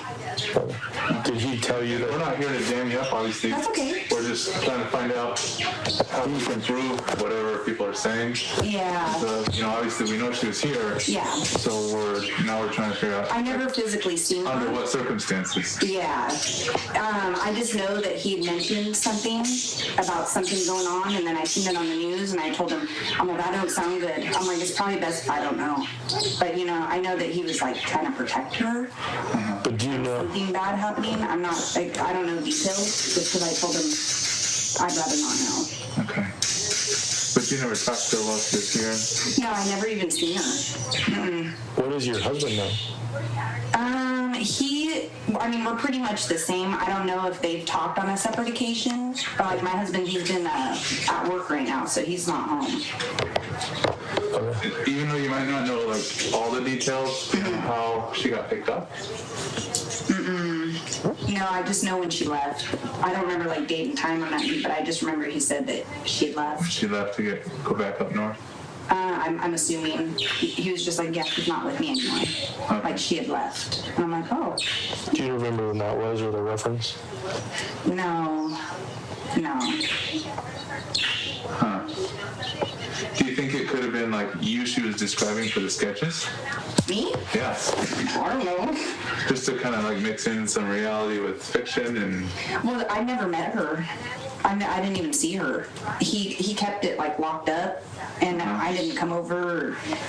And you guys were warned essentially not to come in. Did he? Yeah. What did he tell you? What did he tell you? Something was going on with her, with her husband. I don't know if it was like violence or something about her being scared for her life type thing. Okay. And so I was like, oh, and he's like, yeah, so I'm gonna protect her, and she's gonna hide out, kind of thing. And then, yeah, after all that, when I saw the news, I was like, oh, that looks like some serious stuff, you know? It blew up, right? Yeah, and I was like, that's terrible. And he's like, yeah, I don't know, she's trying to, you know, get away and stuff, and that, you know, he cared about her, and you know, and I was like, oh, And so I was like, yeah.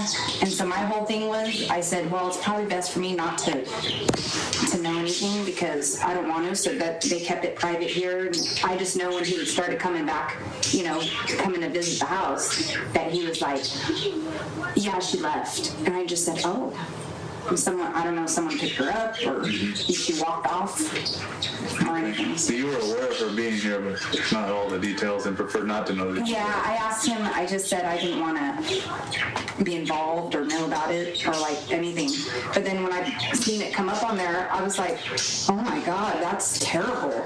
And so I think it was, I'm assuming she put on a show or something and she was trying to leave her husband. And I guess he was, the only thing I know is that maybe he was in law enforcement or something. So like whenever he would, whatever bad stuff was happening with them, she couldn't get away because like the police were in on it, and so she couldn't escape. So that's all the details like that I heard. And so that, yeah. But James didn't ask you to get involved in it? No, not at all. Borrow your car? No, never. Mm-mm. And he was working still. So, I mean, the house was locked up. He was at work, you know, and he would come home and he just stayed inside. I didn't see him for weeks, actually. Is that normal behavior for James? Well, no, he was just trying to protect. I mean, is it normal or abnormal? For his normal, he's out, and is that different than how he normally is what I'm asking? Yeah, like he would, you know, come by, you know, because he had to work, but my kids play hockey at the rinks, so like he would check in on them or play hockey right here, you know, like a street hockey. Yeah. And yeah, so I mean his activities, you know, he was just absent for a couple weeks. Yeah. Okay. Yeah. Okay. Could we call your husband and put him on speakerphone just to, or is he, I don't know what his type of work No, is. he, right now, my grandma's declining in hospice, so she's on like 11 days without eating and drinking. I'm sorry. And so I was just gonna check the mail, but my husband's at her house trying to do work and meet with a real estate agent and get a ball rolling for financial things, so I don't think he's able to talk right now. Makes sense. I just called him because I went on a walk, and he said he had to call me later because he was dealing with a real estate agent and stuff. Okay. I was just asking. Yeah, no problem. But yeah. And obviously it's bad timing, but. Yeah, and then you know he's got his grandma here, and then I got my grandma and my grandpa over there. So I just got like a nursing ward in my room. Yeah, and I'm just like, you know, my grandma's just hanging in there. She's a strong woman. Can I get your last name real quick? Doty, Dooty. First name? Louisa, Louisa. So is she like okay? Yeah, she's been okay. She's okay. We've just never known what has happened to her. Oh, okay. Yeah, I mean, to put it this way, I've never even asked him what happened to her, and I don't think he knows. I was like, no, don't want to know, don't want to be involved, don't want to. It just, when you see the news, you're like, what the hell? Like, I don't know, some weird stuff, you know? Yeah. What do you think your husband knows? Like, like context-wise of what? I mean, he knew her from like when, like years ago, just from their relationship. But other than that, he doesn't know her, like, off the grid. Okay. But when she was here, what does your husband? No, they totally blocked everything out. So they didn't talk to us, they didn't come visit, we didn't come here. It was just shut down. Okay. And then when we heard about what was going on, we just said, okay, he's shutting down so that he could privately do this and not involve us. So we gave him his privacy and did what he did, and you know. And then when that news popped up, I was like, whoa, that's some serious stuff. And I said, nope. You obviously don't want it. And I'm like, how dramatic of a girl, you know, especially when you saw the news. And I'm like, Jesus Christ, that's terrible. It's been a long 4 years. Oh, has it been 4 years already? Yeah, 4 years. I'm trying to remember, but I remember the incident, and I remember hearing about it. All right. Yeah. But you never saw her. You just knew she was here because James told you she was here. Yeah. Then all the news came up later. Around for a while. Okay. And then once she left, he started coming back around. Yeah, he was just back to normal, and he was just like, Wow. Yeah. No, he went to work and she left. And then that was And that. back in 2016, you were living in the same spot Yeah. here. Mm-hmm. Same spot. Okay. And then I was working, because I worked a lot. I'm home right now with my grandma, but other than that, yeah, I wasn't home a lot, and then my husband works, and then the kids would just come home from school and they'd be home.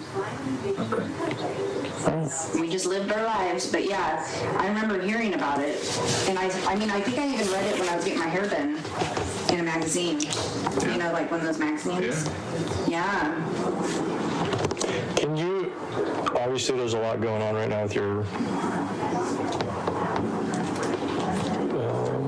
a lot of stuff going on. This is my cell phone number. Okay. When your husband has some free time to give me a call, just so I can start, we're just trying to figure out, obviously the news says she was abducted. James is saying she wasn't. Yeah. So now I'm just trying to figure out what's right and what's true. Yeah. So. No, I get it.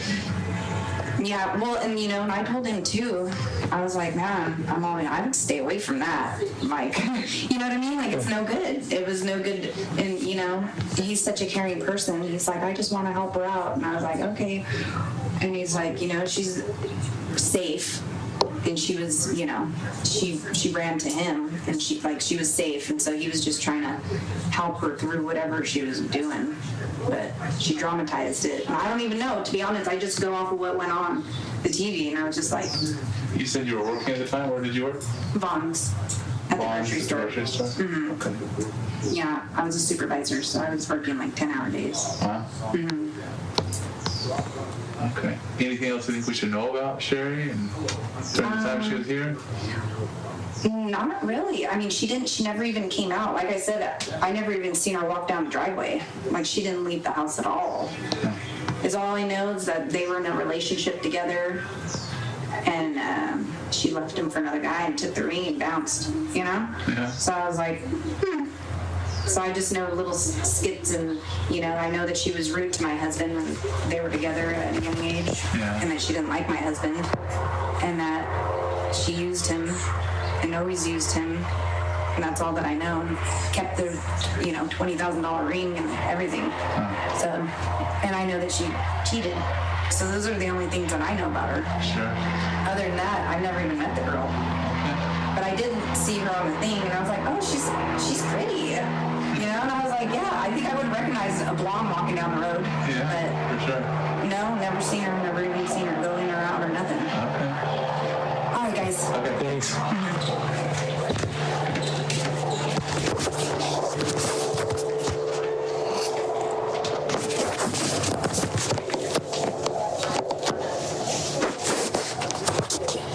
It's 11:30. I'm taking a break. 11:33. I was right there on the couch. I'm like, I've been hitting the rain. Sitting right by the window, and I scared you. He scared me, and I got the bird, and I let go, and he went flying all the way down the street. I was running. Do you want me to get a custody search form? Or do you... Yeah, I didn't bring one. I don't have one. Oh, man. Hey, did you look if I open this up real quick? Oh, yeah, no? Granny's Bible? Is that whose it is? It's actually my grandpa gave it to his son a long time ago, and my grandma's had it forever. Okay. It's for a lot of years, maybe. Yeah. Before around when I was born, because my name's James, and she highlighted all the St. James stuff when I was a baby for me to read now, and I just actually read it a couple months ago. That's cool. Sad though, she is the left hand of God. She prayed her whole life. Her fingers are actually crooked from the beads. Oh, yeah. Can't remember it. Her mind's going, so she knows it's a Bible and it should be by her, but she can't comprehend anything anymore. Like that, it's just all jumble. Okay. So, all right. We were getting to... Sorry about that, guys. No worries. It's actually nice to break up conversation. Did Louis help? Louis was here. Yeah, with originally. So she gets in the back of the car, and you guys drive straight down besides a couple of stops. You stop. Gas, coffee, bathroom. Yeah, I mean, not very many. I mean, a couple few. What time do you guys think you got back here? Not late, pretty late. So I know coming down the Grapevine, right when we got to the top, or not the Grapevine, where the Getty is. The big drop from the Getty down to LA from the Santa Fe. Okay. By the time we hit that in the evening time, it had to be between that. When we got here was later because we sat up there for hours. I mean, it took an extra 2 or 3 hours to get down because of that traffic. So late, 9, 10. Okay. Evening, nighttime, dark. Okay. Late, because I know I had to get up in the work in the morning and I just went to sleep. So Really. did you drive? How did she get into the house? You drive up. How did she get into the house? You park on the street. You Well, park on the driveway. it was late. It's dark out here. The side fence goes through here or here. It didn't matter. I mean, no one out here is out that late. They're all old people. Okay. She's 96 across the way. She owns everything. So did you just drive her? How did she get in here? Yeah, walking. She walked herself in. From the road? Or No, I pulled up here. Yeah, I would walk on the road. Did you park the car? Where did you park the car that night? Out front, and then because I took it back in the morning. That was the return date. I wasn't going to keep a rental car for any more than I had to. So you drove up here, she got out, got in the house, and then you went and parked. Parked. Right. So that first night, on the way down, what were your guys' conversations about? Just regular stuff, We didn't really get much into what was going on, because other than what was going on, it's us, but wasn't picking at her like, well, why? Just this stuff, what are we doing here? What's the plan a little bit? Or, and she's just kind of, you stop, we got to use the restroom and everything. She was sweating, so she's like, I want to clean up. And stopped at some, whatever gas station out there. Just the regular conversation, what's new? She's her kids, she was she chose to do this, and then she was all worried about her kids, like what her kids were. So she was having a hard time with that. It was pretty quiet. There wasn't a lot of talk because whatever she mentally put herself through to do that, that takes a lot. I don't know if I could do it. Yeah. And then you guys got in here. Did you set her up in that room, or is that? That's in my house. It's pretty thrashed, so we just kind of made do. She went to sleep in there. Was there a bed in there? Yeah, actually that bed frame was in there. That's a new mattress. Okay, so the box frame, it was just 2 mattresses on the ground. Yeah, it was actually just like that, and just my room. That bed frame that's in there was new that I bought with that bed, but that was just a year ago. Okay. So when she's in there sleeping, the mattress is just on the floor, or it's on a frame? No, it's on a frame, box frame. A box frame? Like not like a rails, no, headboard? Just a regular wood box frame. That one. That's it's an IKEA. Yeah, I just transferred that bed onto it. I had it in there for a while. Okay, so where were you sleeping at the time? I had a different, similar shaped couch. I was sleeping on that type of thing was over this way. There's another couch. You just sleep on the couch? Is that where you normally sleep? Yeah, because I would get up early and go play hockey, something 6:30 in the morning before work, and then I would head to work. Because we had like a routine, like get up, around bros, go for a walk. I mean, it was just, I'm out of here. Like, see you later. Okay. And then you'd be gone most of the day, you'd come back, you'd see different injuries on her? Not always. I mean, it was, that stuff was more towards her getting ready to go. Okay.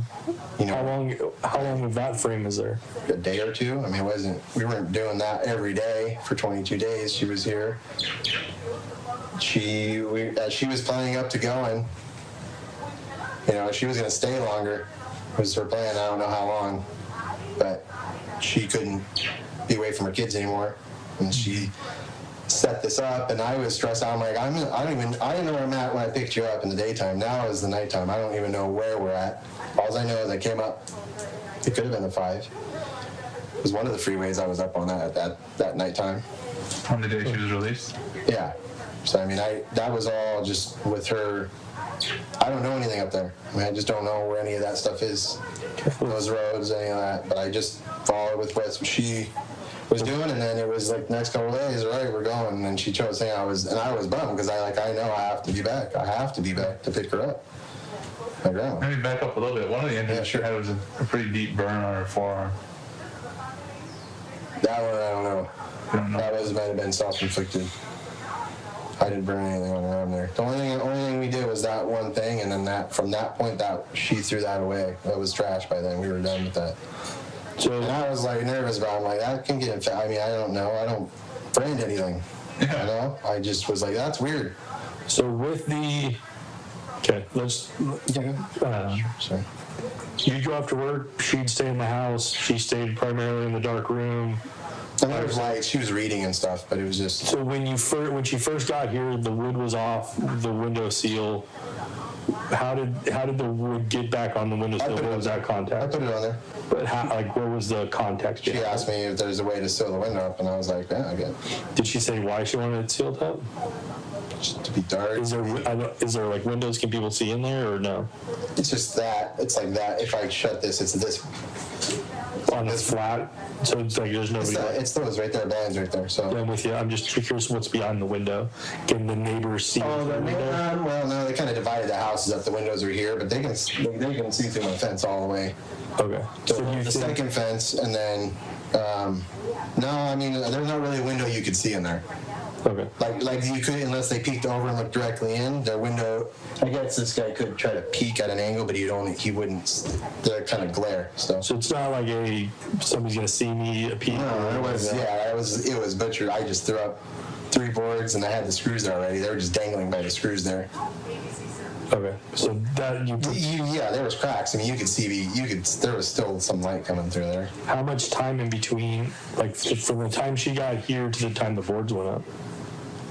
Couple days, few days. I don't think I did that. I didn't do it that night. I mean, there was that room was completely thrashed. I had switched rooms and I just had piles of junk in there, records. I mean, it was trash. It was full of stuff. Yeah, so it took a while because I moved everything into this room. Why did you pick that room instead of that one? She picked it, but this one's hotter than the mother in the summer. It gets 110 degrees in that room. Okay. And right now, that's the hottest room in here, but it's just less exposure. There's no one walking here. My landlord comes and waters every day, during the week, and he's here. He takes over his mom's right there, so went back there. That's fine. Pick a room. It doesn't matter. This is what we're doing here. You pick the room. I mean, it doesn't matter. So she picked the room. Within a couple of days, the board goes up. Yeah. And then she's in here. You go to work. She comes in, tit for tat every day. She's eating what she wants. How does she? Like what food? Just whatever I bought. I mean, whatever. I go to the store and just buy food, make tacos. She wasn't starving, but she was not eating as much as she would. Like she wasn't starving. Like, hey, you don't get to eat. She would just minimize what she was eating. She chose to eat. Like she'd make food, be like me and you eating every day, but just having half a banana till noon, and then having a meal. She would weight loss, lose weight, become skinny. She's already tiny. But what about her hair? What happened with her hair? She chopped that. In what time frame? Pretty early. I mean, within the first few days, couple days. I wasn't here. Can you tell me? When I came back, she just... Tell me the context around it. So you came home like they did, you went to work 6 days a week, you came back, and what happened? Well, she had her hair cut when I came home one time. Did you see where the hair was? Trash. I mean, I don't recall that. Okay. Any other blondes that would have been inside the house? No. The last girl I dated that was blonde was a long time ago. And those couches, those were other couches. My first couch I had here, which were just thrashed from it was just a brown couch I had there, and then a chair. And she's a figure skate coach, but that was a long time ago too. That was 10 years ago, maybe 8 years ago with that one. But she's a big half black, half white girl. Okay. Sorry. Okay. Big one, but yeah.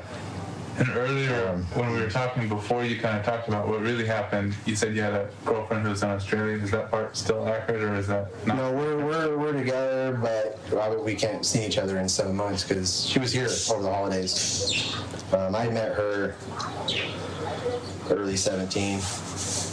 The summer of 17, I met her. Did you ever tell her about any of this stuff?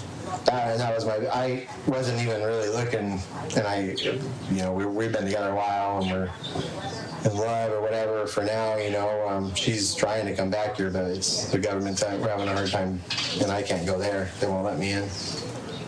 But no, I mean, I never told her that. I actually thought about her, letting her know, like, hey, something could happen down the road, I just want you to be aware. Probably a good idea now.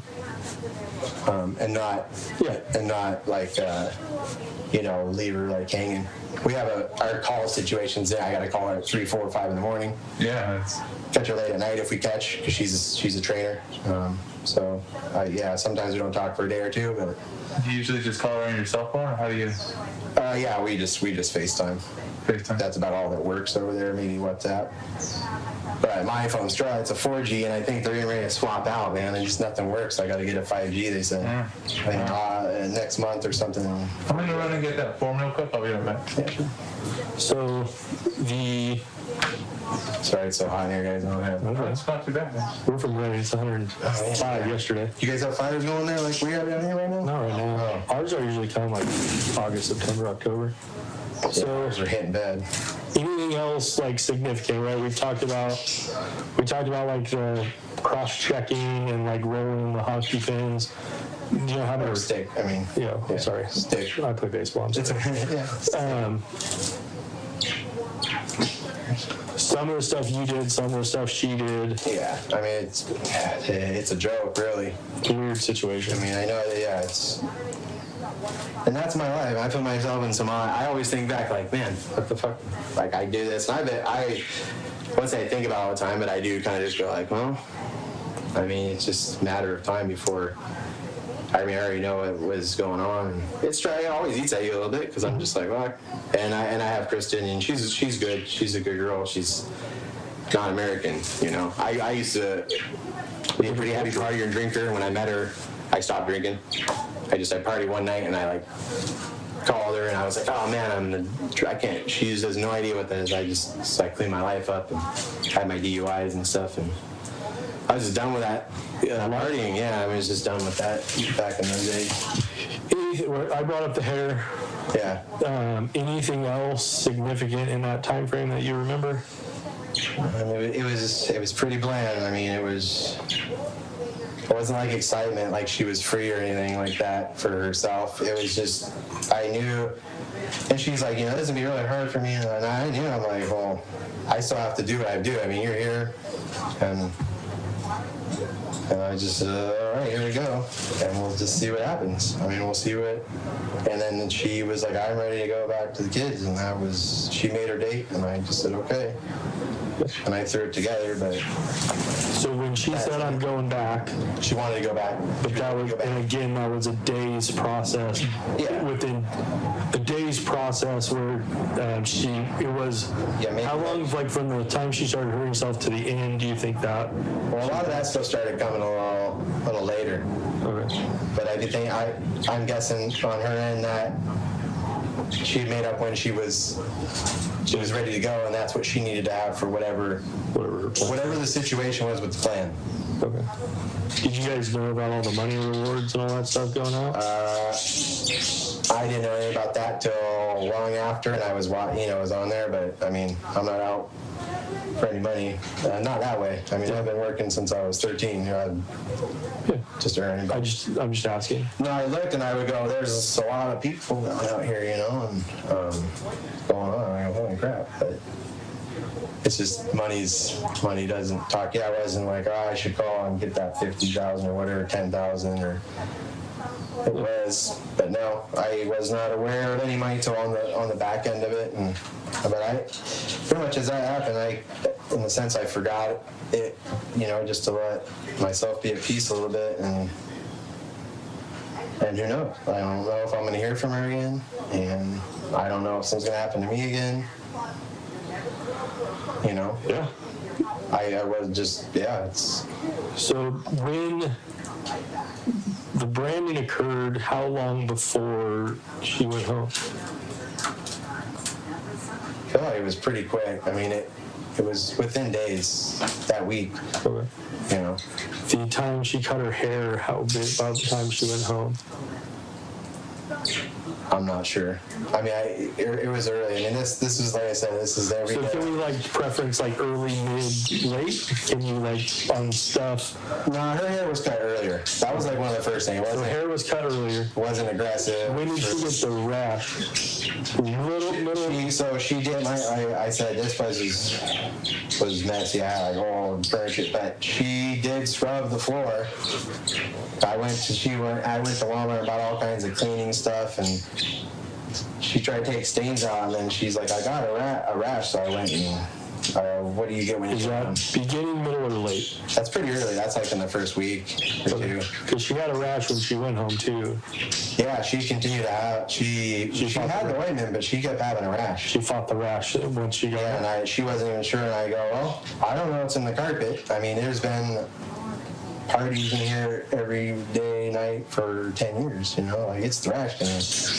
The chair I had here, I found down the street one time. I thought it'd be a good idea, you know? Yeah, that was my fault, dude. Yeah, and I don't even, this is my landlord. It's crazy to put up with so much, but it was, yeah, but, Okay, so then those, she's geared up to go home. That's when the injuries start happening. But her hair's already cut. yeah. The brand happens.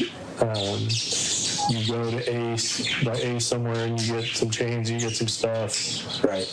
You ask your friend again to rent a car. You know, my friend. A kid that worked for me. Whatever, sorry. Yeah, sorry, yeah. A guy. You ask a guy to rent a car for you again. Correct. He does. Yeah. From the time you ask your buddy to rent the car to the time you get the car, is that like a day's process? The Or day is that just before. a, I think we did it after work in the evening, because I think I left the next day, to be honest. okay. And then you drive up. What's the conversation on the way up? Did she want to be driven all the way to Reading? Where did she want to go? That's what I said. She found this out. I didn't know where we're going. Okay. Like, I don't know that area for life of me. Yeah. I don't even know where I was at when I got her. I know I'm in Reading. I'm aware of Reading. That's about it. But what I got from her was just, this is where she's at. Follow this road. All thing I know for her is like me knowing each other living wise. And to that, when she contacted me back then when we got together after we met back up, the only time I met her parents, the first time, was there at the spinning storage, and that's where they were living at the time. So that was as far, and then I only seen her parents a few more times. But she had that all set up. She knew where she was going. Because we pulled up there, we went to that where she wanted to go, and I go, all right. I mean, that's... Yeah. And then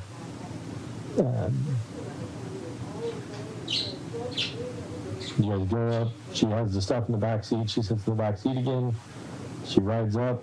She tells you to pull over. You pull over. Yeah, we didn't like pull over on the side of the road. Like we went down. We went off of the freeway, by like a orchard maybe, some type of field with trees, maybe growing fruit, apples. I don't know. It was dark. There's no lights down it. Okay. It was pretty barren in that area. I think maybe it's like more like a trucking. Like that's where they do a lot of in and out. I'm not really sure where I was at 100%, but I felt like we were in some type of a road where there was a field, orchard, bushes. And then her. She's the only other blonde that they come over and watch movies and stuff. Sorry, she's not really blonde though. My cousin. Yeah.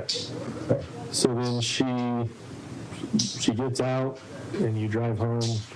You drive all the way back. You come here, get your car, go pick up Grandma, take Grandma to your aunt's house, have Thanksgiving, tired. Do that program and then Here we are. just start my day. Just go about my work. She came on like a brother. She left like a brother. Yeah, and I mean we knew each other, but it was just like we knew each other in high school, and then we only got in contact again because I happened to be going to pick my cousin up in Eugene. And I called her way up north. We were going to drive to San Ramon because that's where she's living. And that was way back then. And then we didn't talk for a long time. So, but we kept in touch. And then she ended up coming down with me, and I lived in Huntington Beach. And we were together for a little bit. And then, like I said, we talked here off and on at the early stages. But then she... Oh, sorry, you can... No, that's fine. I was just throw that out of the way. So in regards to our question to take professional pictures of the house, like we'll bring it like people with pictures, because she describes your house, she just misses some parts. Okay. So there's some descriptions of truth and some descriptions of false, and that's what we're trying to decipher. so to take pictures of stuff. Yeah. The other question was the polygraph. The polygraph takes a chunk of time. It takes a big chunk of time. Okay. Is there somebody? Done with that. Better to do that before. We can provide the ride, the transportation to get to and from there. If we could do it tomorrow, it would be optional. But as far as grandma goes, obviously that's a concern. Yeah, I mean, I've only been out of the house 10 times pretty much since this COVID thing happened. I don't even know how bad it is. We got a friend in the hospital right now. Knowing someone that passed on the street from it. Really? Yeah. So it just with her, and I like it. It's a lot of hype too, right? But just lack of I get nervous. I just haven't been out and around people. I'm just not even my neighbors so much. So where do I have to go for that? It'd probably be the FBI office. I don't know that's it. I don't know either. Well, I know it was a federal building way up in El Segundo, but I don't know if that's active anymore. One problem at a time. Oh, big problem at a time would be grandma. Yeah. Because it's a big chunk of time. So I don't know if you have family that can also watch. Just them at their grandma's. They got her husband's here now, the lady that's dying. He's 83, and I was like, fuck. We're all. So I'm just trying to figure out your options, and then I can start thinking about my own options. So my own options is I could probably call an ambulance and have an ambulance sit for a couple of hours for when that happens. Okay. It's just an idea. So I don't know if you have other family. I have my aunt, which she's at work. I can get a hold of her later today, around probably between 4 and 5 maybe. Okay. She lives in San Pedro, so Does she work tomorrow?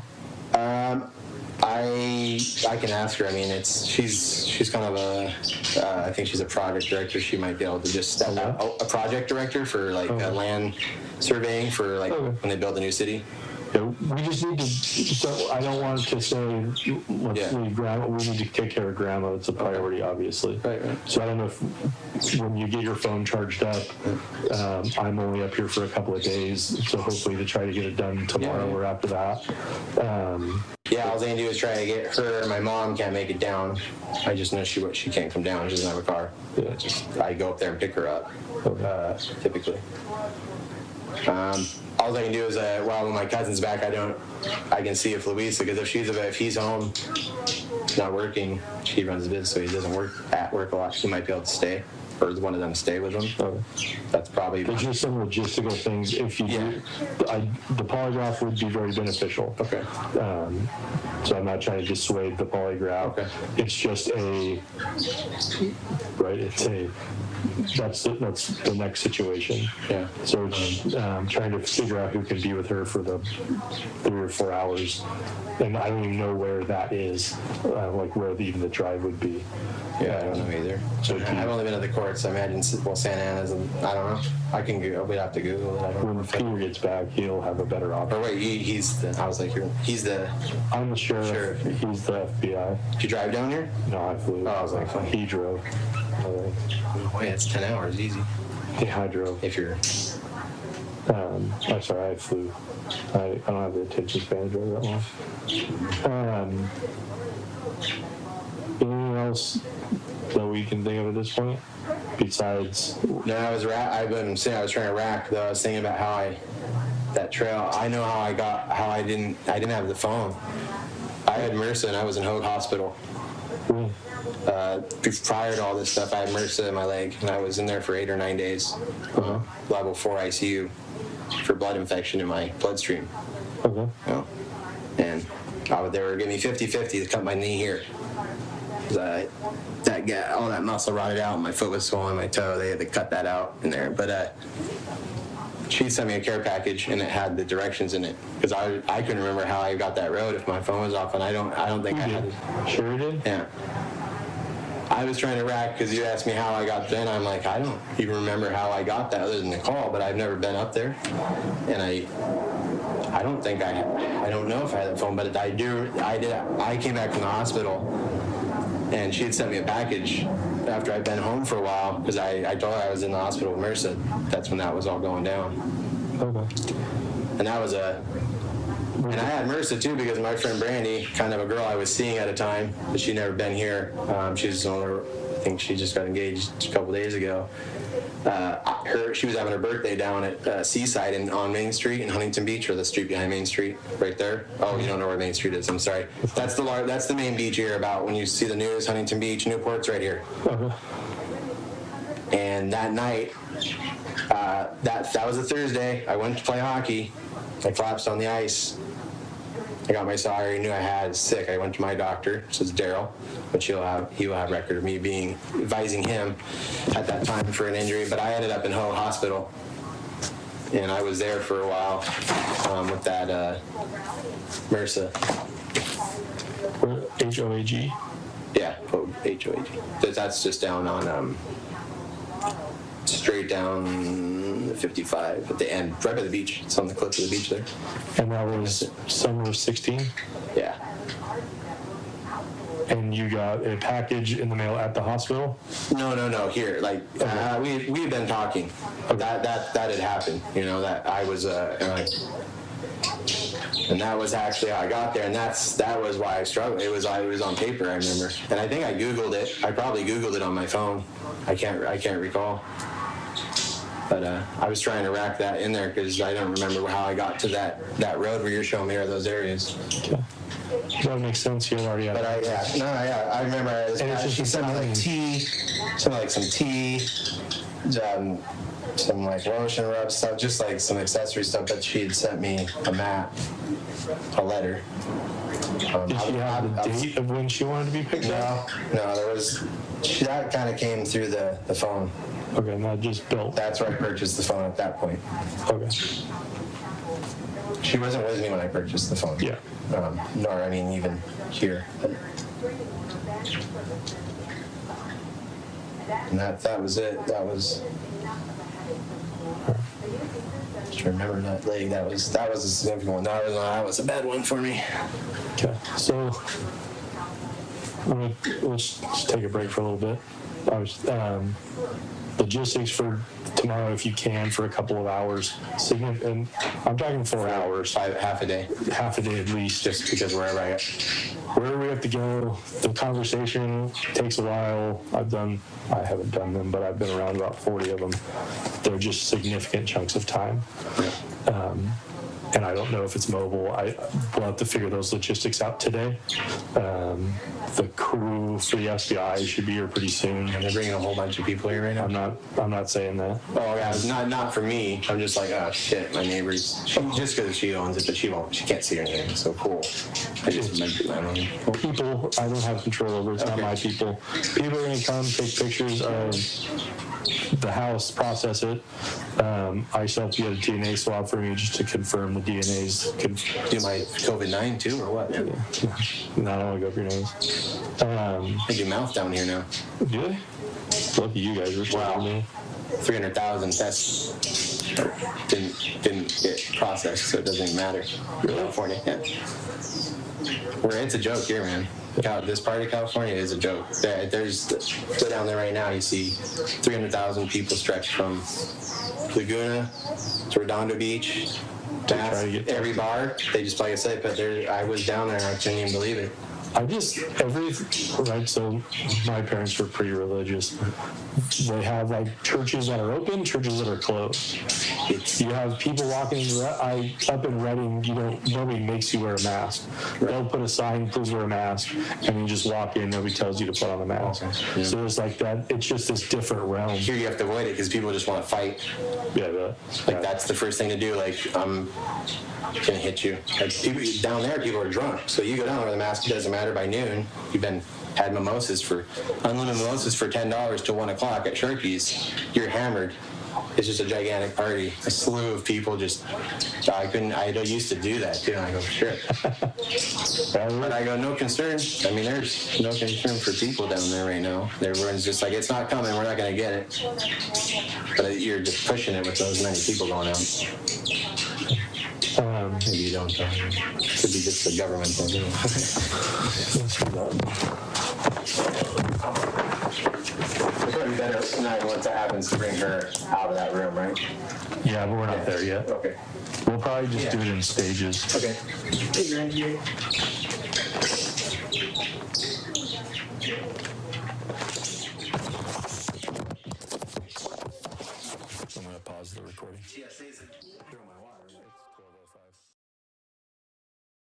Okay, if you made it all the way over to this, I'm really proud of you guys. Stay tuned for my reaction. It'll be episode number 285.